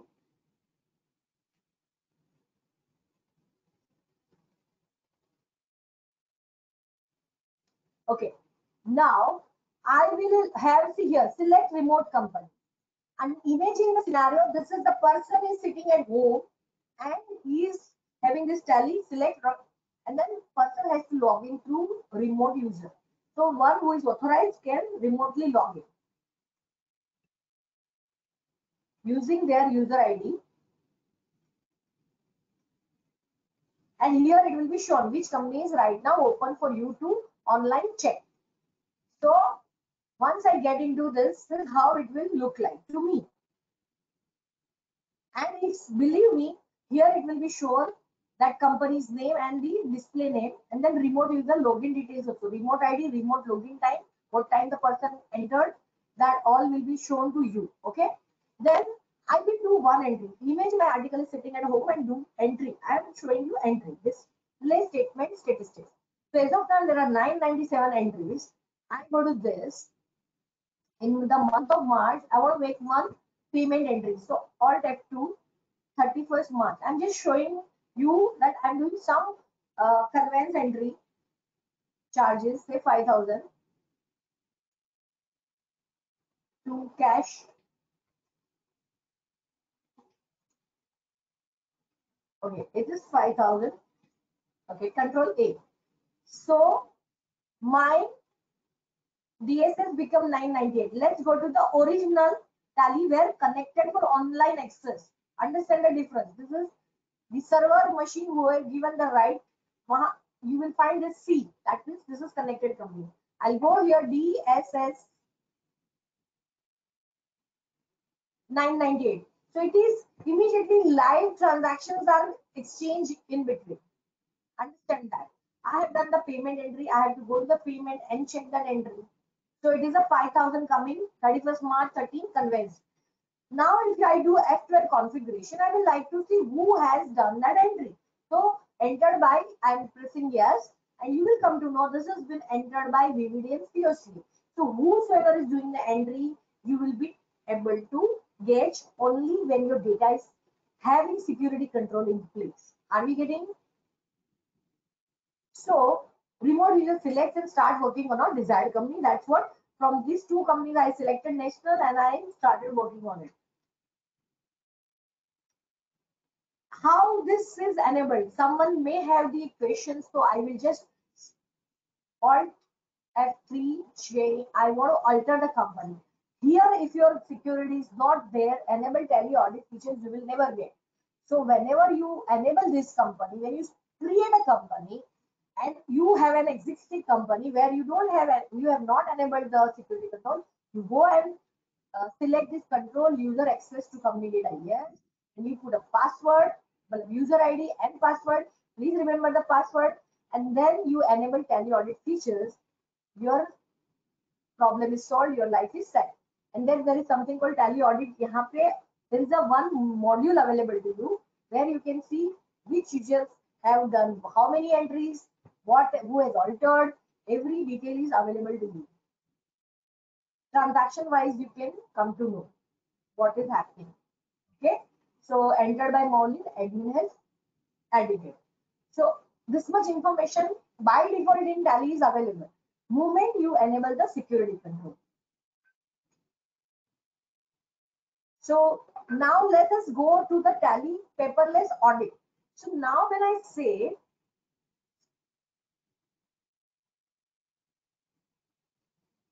online access, yes, before giving a so this also point I need to make you understand that online access feature hai yahan pe.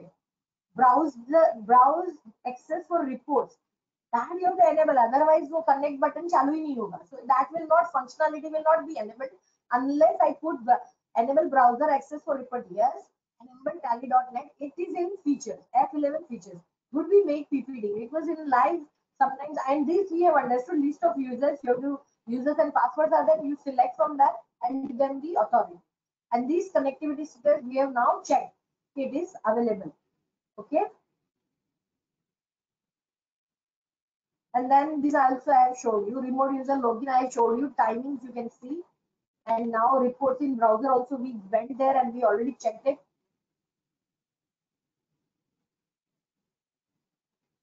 This is all done. This we did. I showed you that accessing the report we finished with. Now start the Tally paperless audit. Let's see user management, which we already touched upon. What will help us is decreasing time by focusing on a special transaction. As a senior chartered accountant, I will go to my pop-up window, analysis and verification. At the end of the day, what as a chartered accountant I am supposed to do is analysis of the data. So display more reports, and there is something called analysis and verification. V for Vandana, V for verification. I just click that, and then the data analysis. So let's have a data analysis first, and then we will do the voucher verification. So what is there in Tally? There is a separate module available for the auditor. First of all, you have a verification of chart of accounts. What it gives me? It gives me filter report for accounts squared up during the year. I just press Alt F1. So within that data also, if I press enter, I will get to know which are the accounts squared up during the year. Very important. While filling up 3CD report, we all need any loan account squared up during the year. You require that information, and this information is readily available. Which are the accounts squared up during the year? You may just get into that ledger and see that information what is available. How I can see the ledger is I go here and show ledger. Some ledgers, if I want to see, I can just get into that. Transaction level audit, how it happens, I will just press enter and verify, or but without viewing the voucher, how I will verify? So to view the voucher, control enter.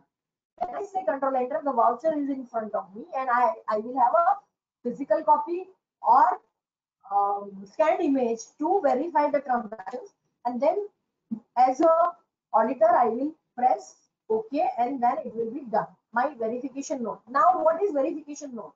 This note is important because it will create your working papers. We are under peer review.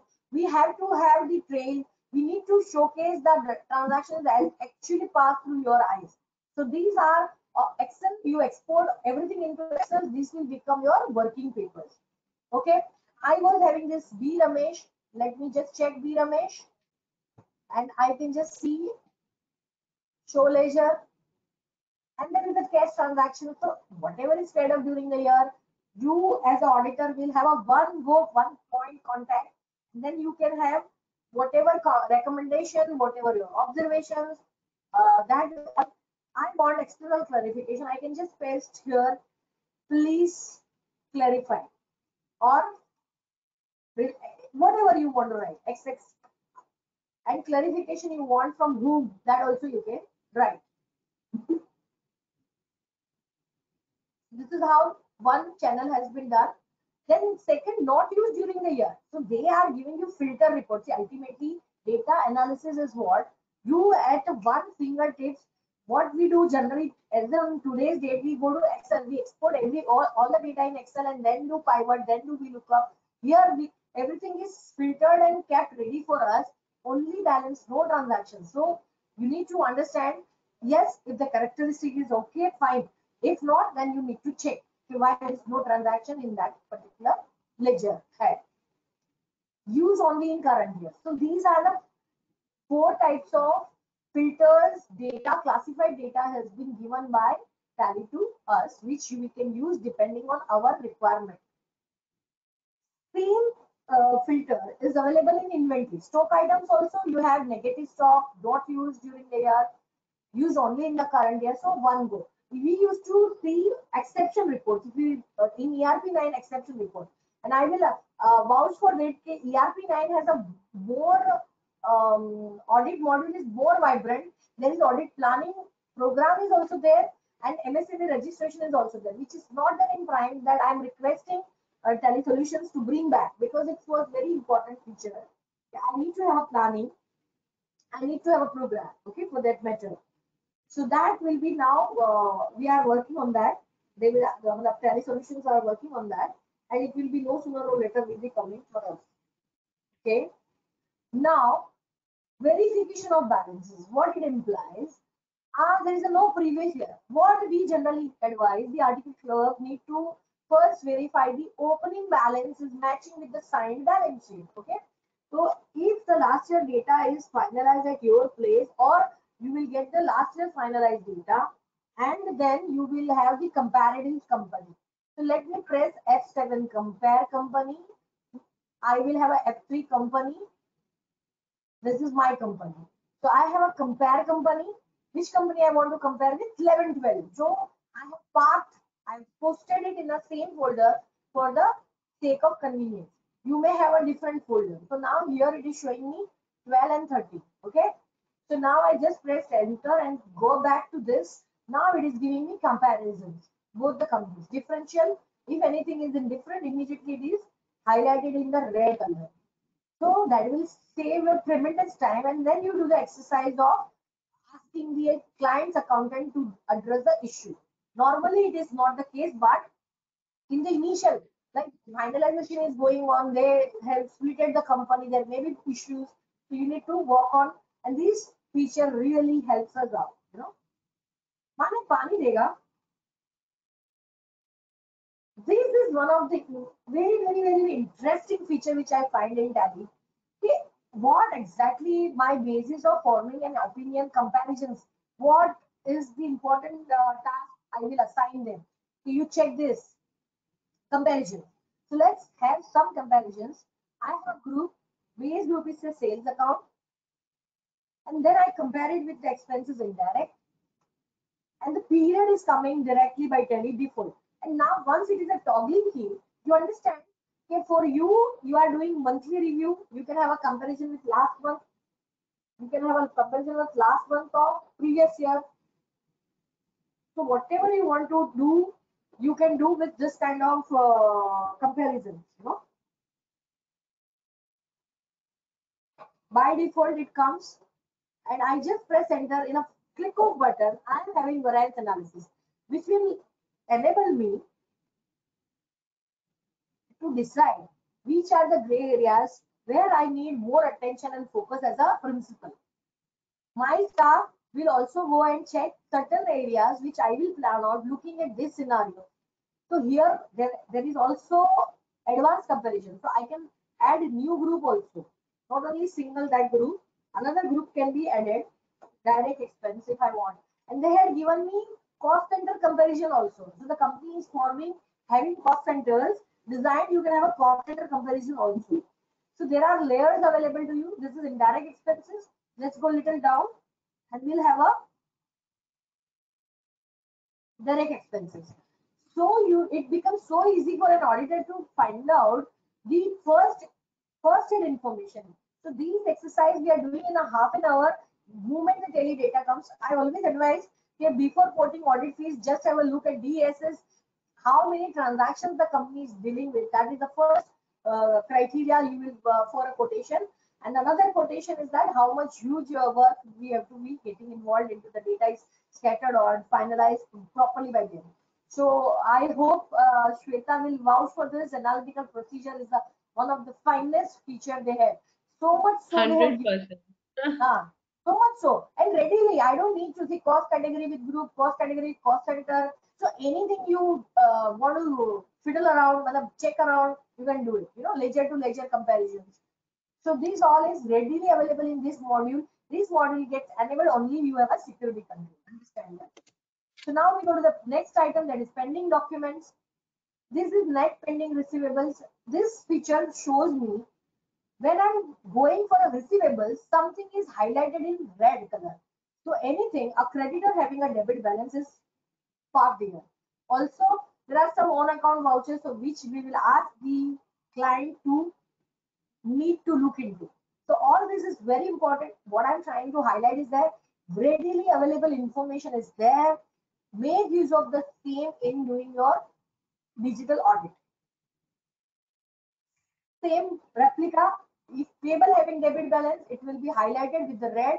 So this gives you, okay, they need to address to this particular party, explanation has to be there, some write-offs have to be done, some will not book, everything will come immediately in your scanner. Then you go to the periodic payments. Now Sweta, we can ask them what are the examples of periodic payments and receipts, and what will be the advantage of designing this. So there is something called master configuration. Sure. Tell me, ask them. I will have a water. Meantime, you can get the answers. What are the periodic payments and receipts?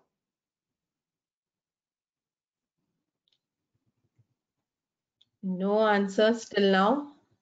सब जाग रहे हैं, सो गए हमारे ladies लोग. Wow, says people are awake or not? Rent. The one answer received is rent. Perfect. Rent है, electricity है, telephone expense है, salaries है, जो आपके periodical payments है, you know, basically that you can tag in the tally. That will give you certain insight, which I will show you how one can unearth the audit can be done. So conveyance में हम लोग payment करते हैं. देखो, electricity go down. How you can now tag? Press space bar, so it is selected, and then update. Right side there is a button called update. So मैंने जो already highlighted था उसको नो किया, तो again I will select it and say update. So it will become yes. Once I have tagged all the transaction which is forming payment, periodical payment, I now go to the result report after tagging. And related party tagging also, I will, here it is in a master configuration. What is the advantage? Once you go to related party, this tagging your client will do for you, because it becomes easier for you. You have in 3CD 40 report any expenses made to the related party. That report becomes handy, easy, extract. So this is tagging. Same logic, you have to press space bar, then update, and then yes, and then brother is the proprietor. So whatever is the relation you can mention here for your thing. So two master configuration I've done. Let's see the report. So if I go to periodic payments, this kind of report is given to me. Now if I say, okay, there are certain transactions have I know कि 12 है, यहाँ पे 13 क्यों है? So it will crop into. See, you know 12 transactions होना चाहिए. तो 13 आया तो I will get into inside to it. And then I see some 2 transactions featuring in the month of February. I will again probe into, and then I will see something 75,000 being the purchase of generator parked into electricity charges office. So obviously it is a point of concern for you as an auditor. You will put your external observation. It's a capital expenditure removed from the revenue expenses. Okay, and you will save the transaction.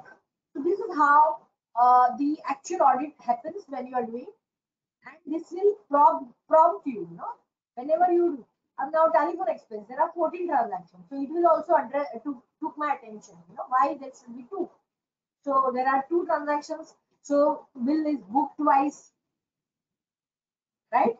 We can just check control enter करके अगर number है तो आपको पता चलेगा, तो bill number होगा तो you can have. So is there any new billing connection has come or only for these two periods? So all that observation you need to make them aware.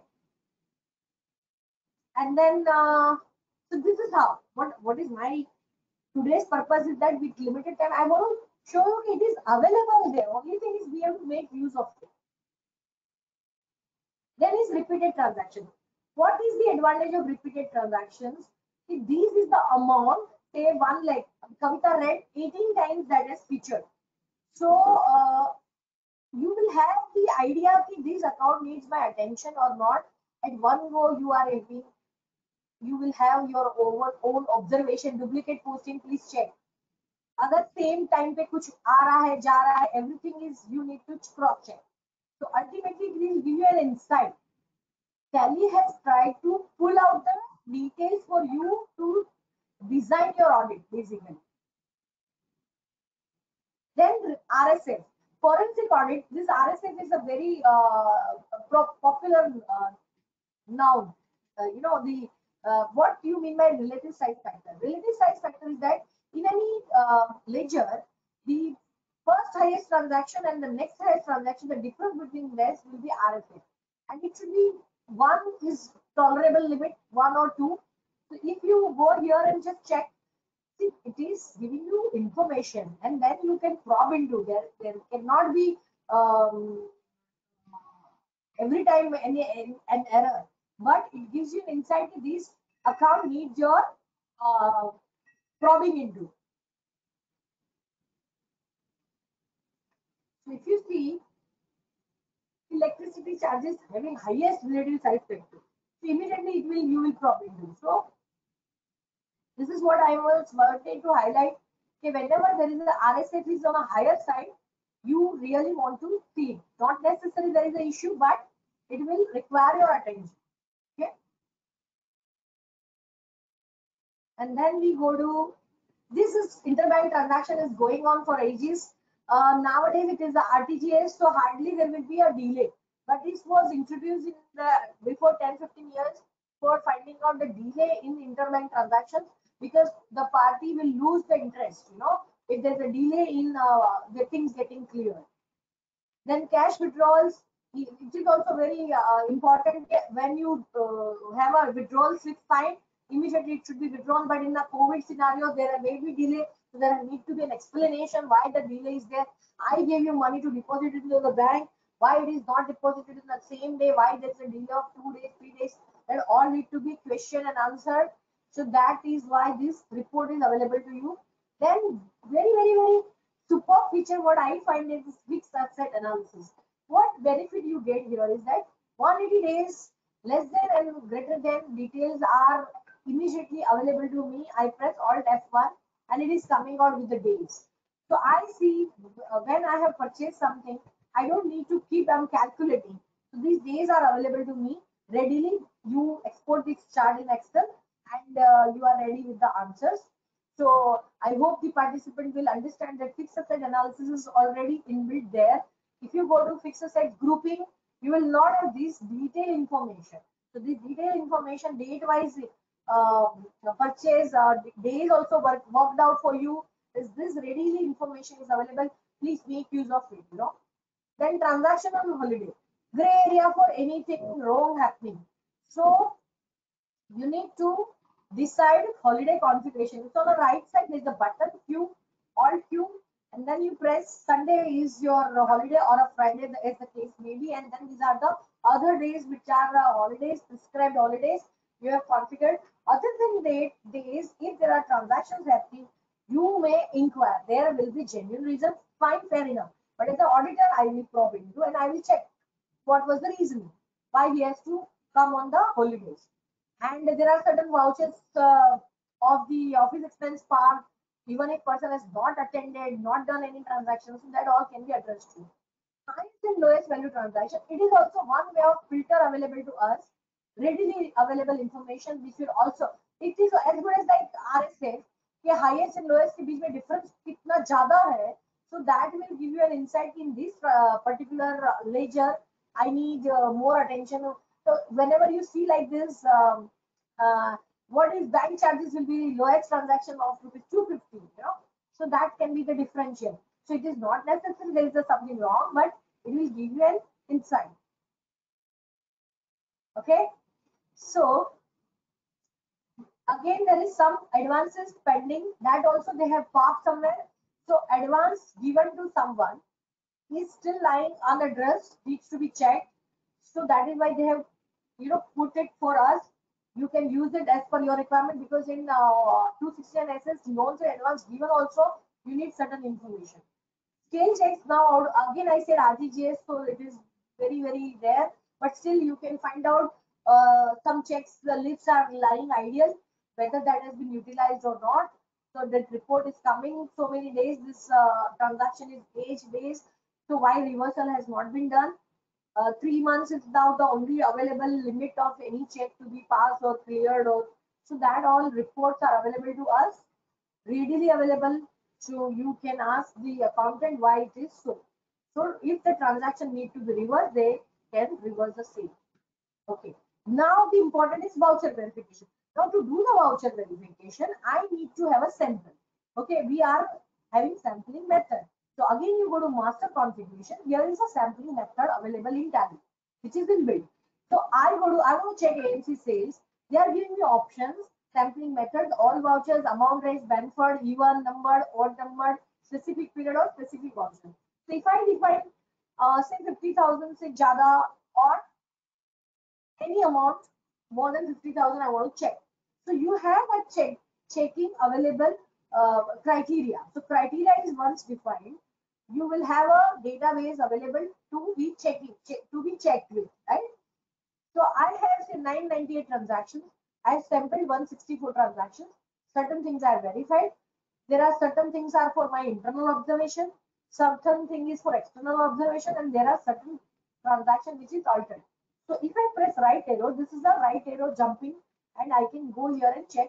As auditor, if I check someone has altered, then I need to be cross checking. Okay, and how it will look like here, sampled. Once I go here, I can press enter, and I can see which are the amount range vouchers are this. Purchase, I have amount range 1 lakh was my range. So sampled vouchers are 28.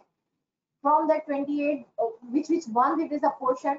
So from that 100 transactions, I drill down to 28, and I will just go through these vouchers only. So that will save, and you have a basis. See, basis is very important. What was the sampling techniques you used? Peer review you have to answer. Even if for your satisfaction you have done the audit, even to the clients you can give the answer sheet, worksheet, that these are the samples which I have relied upon to take my or basis of forming of opinion. This is very important tool available in Tally, and you then do the audit. Very easy, very simple. And then that related priority transaction is parked here, which I have master configured. So you will have that readily available. What are the sundry greatest transactions happened? So that report is also readily available to you. Whatever amount you want to take, purchase how much, so that you can see the ledger, and you can carve out your information. So it becomes very easier. So we have reached to 554, and now let's go to PPT. How much?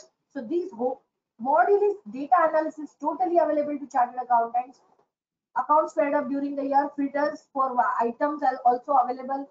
Then we went through RSA, periodic payments, related party sampling method we defined, categorizing related party, creating sample for audit, that all we learned, voucher verification with total transactions, special category, sample transaction, and alter transactions. Creating sample also I taught you, and auditing sample vouchers, how one can audit. So once I go here, control enter, I see the voucher. If I found it okay, I will just press enter and verify, and then it is your note, whatever you want to write, you can do. So accordingly it gets, or At the same time, I want it is okay, so I can verify.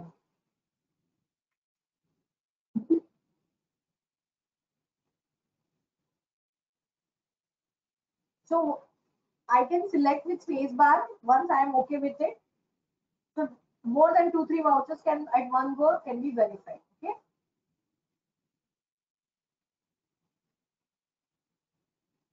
So yeah, that also I showed you verified vouchers कितने हैं मेरे. I will come to know. Shown verified. When I press here enter, this is my sampled and this is my verified vouchers. Free. I can come to know. So that is.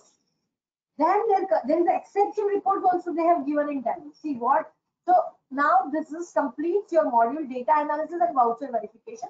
Once I press escape, there is an exception reports right above it available for me, which we used to do negative ledgers and negative stocks. You know, these are the negative ledgers, needs your attention. Anything which you find it fishy, we will probe into and do the things needful. Optional vouchers available, reversing journal. These are all information readily available with us. So that's from my side. Any questions, queries, Shweta, you can take it up.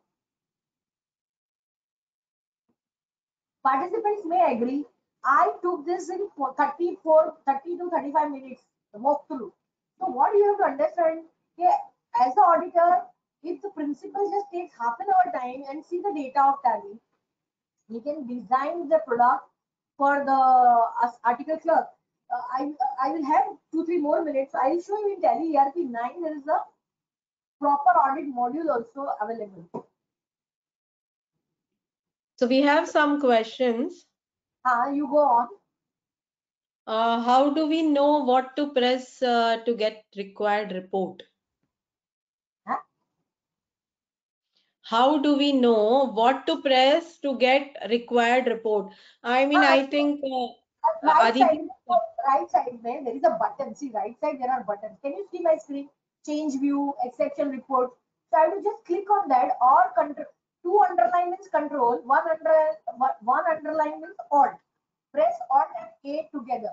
You know, I press alt and A together. There will be a new column. Comparisons will come. Are you getting?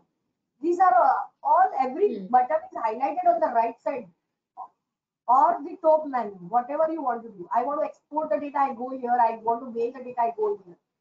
I want help, I can go here, see your settings. About will show you when your license is getting expired. No? So it is 31st July 22. These are the basic data configurations. So everything is there. Your right side panel there is available. Now I will just quit from this. That was logout. And I wanted to show you something, but data should be in Tally. Okay. So select company. So next question, should I continue or you are showing something? You continue. I'm starting the company. Meantime, you can ask me the question. Sales and purchase verification possible with column form? I mean, just column format. Is it possible to verify? It is voucher by voucher. No, see, basically, I'm giving you that in the voucher verification module.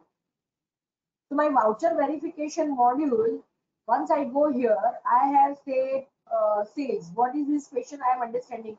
Here, he's asking me, can I have a columnar? So यहाँ पे voucher type है, analysis and variance report F9 है. So here they have not given me option only, na? Columnar report. Are you getting it? So I can have 2 windows open at the same time. See, in Prime there is a super facility available. Go to. I want to see purchase register. Simple. आप 2 window open करके रख सकते हैं. Perfect. ये आपका यहाँ पे columnar हो गया.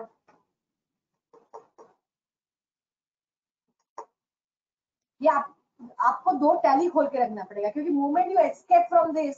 तो अभी देखो 2 के लिए आप रुक जाओ. 2 में तो रिपोर्ट का कॉन्फ़िगरेशन भी you can save. Means मुझे यही format में मेरा columnar देखना है. These are the 6 columns I want to freeze. You can freeze it. So it is coming in the next week. Tally coming with the new release Tally 2.0, which will have report configuration save. And beautiful feature they are going to come with. So I have just seen this columnar report. वो आप Excel में export कर दो. That is the advisable thing. And then just escape. And I'm again back to my module of the audit. You know, so Excel में export करके रखो. That is the better advice rather than jumping here and there. Or you can have a two tally open, so you can have all tab facility and check, right? And I think this is a very good. The participant को thank you बोलो. Okay, instead of pressing Control Enter, that columnar report viewing is better rather than wasting time in doing that exercise. So some takeaway from him and him or her I am doing today. The better next time I will showcase in my lecture. You can do this way rather than pressing Control Enter. You can. So Aditi Sapre has raised this question, so we should thank her. Yes, I'm asking who has raised that question. Aditi Sapre. Aditi, thank you very much. As a speaker, also I'm taking the new things today. Now, from that point of view, भी आपका observation होना चाहिए. And Ritesh Rangani. हाँ, both of them. Thank you very much. You know, see, it is always there. Practice makes men perfect. Women are always perfect.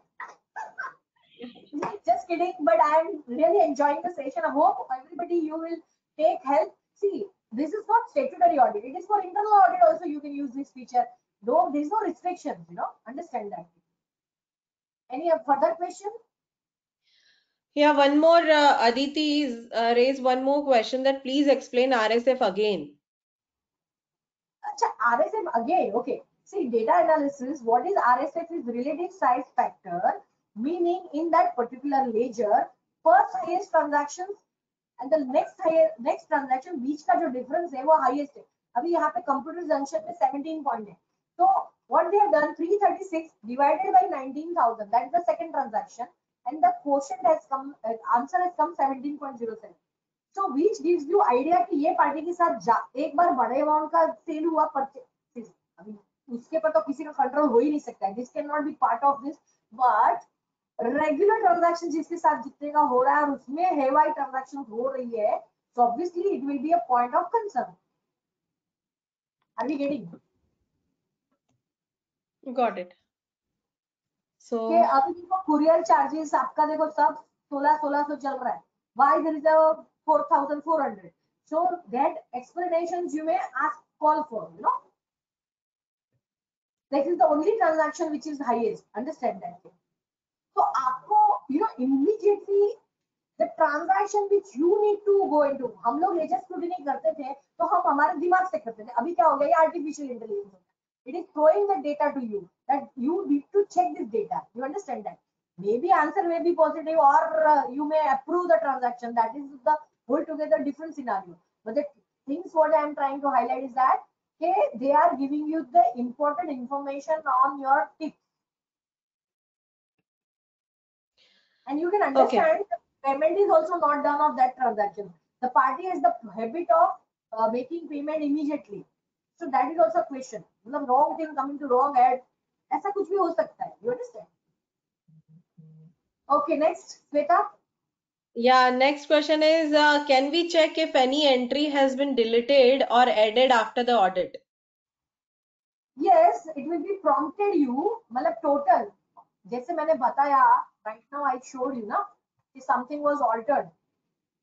You go to data voucher verification. अब उसमें क्या था वो तो समझ में नहीं आएगा, बट कुछ था वो तो निकल गया है, वो समझ में आएगा. See here the dashboard is there, so it is showing. And I generally advise people that once you are doing online data, see database is not with you. So whatever summary reports you want, Excel में export करके आपको, you need to keep it as your working paper. So you have some database which has been audited by you, that only you Excel में export. So that client also don't have much problem that you are saving my data or keeping my data with you. Okay. And here something has been altered by someone. So F12 show very client's clarification note, date and time verified by clarification. कभी हुआ था, क्या हुआ था, that date is also available. And I showed you one more module in that, is that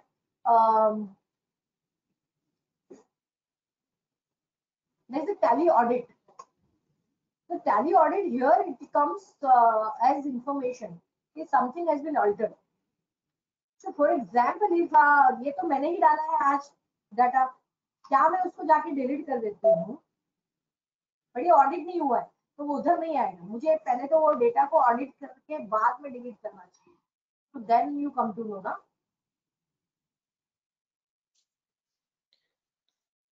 Fine. So I think about question, that's it. हाँ. तो अगर हमने ऑडिट किया है और डिलीट किया है, that question is there. I was also trying to understand. Okay, let me have that particular transaction. समझो this was the transaction. I have to 31st March 13. Okay. So I go to analysis, verification, then voucher verification. Then I go to my total transactions because it may not be part sample में नहीं आया होगा, जरूरी नहीं है. अगर ये 5000 है, उसको मैंने वेरीफाइड करके सेव कर दिया. And now someone goes 31st March 13 में और वो डेटा को डिलीट कर देता है.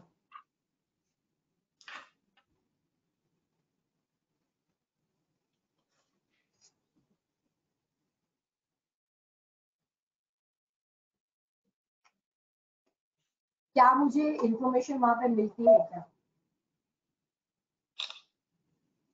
That is the question, ना actually.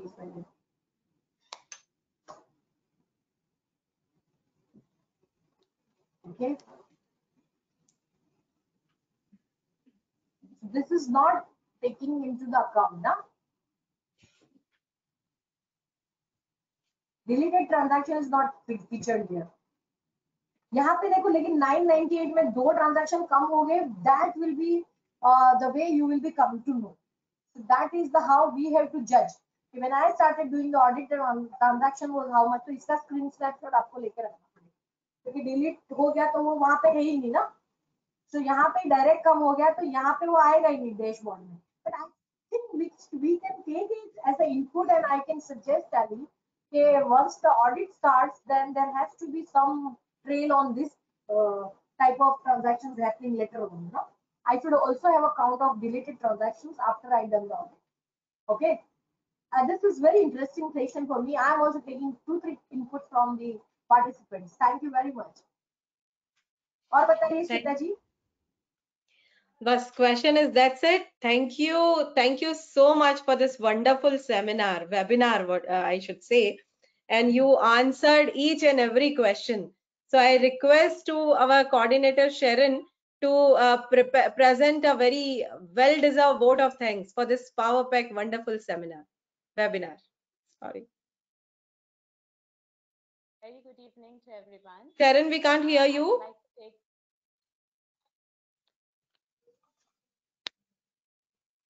Can you hear me? Yeah, बहुत धीरे आ रही है आपकी आवाज. Can you hear me now? Yeah, now it's fine. Please go ahead. Okay. So a very good evening to everyone. I would like to take this opportunity to thank CA Vandana Dodhia ma'am for such an insightful session. Thank you so much, ma'am, for giving us your valuable time. And I would also like to extend my thanks to WRC for coming up with such informative webinars for us. And lastly, I would like to thank the attendees for being so patient throughout. We really had a wonderful time. Thank you so much, ma'am. Yeah. So thank you, everyone. We are closing for today's session. Thank you, Vandana ma'am. Thank you, Sharon. Thanks, Sweta, for giving an opportunity, and thanks all the participants who are also engaged themselves. And I think that in the way forward coming audit season, they make use of the today's session, what tips I have given to them. Correct. Yeah. Bye So for now. bye-bye. Good night. Have a nice, safe and stay safe. Take care, everyone.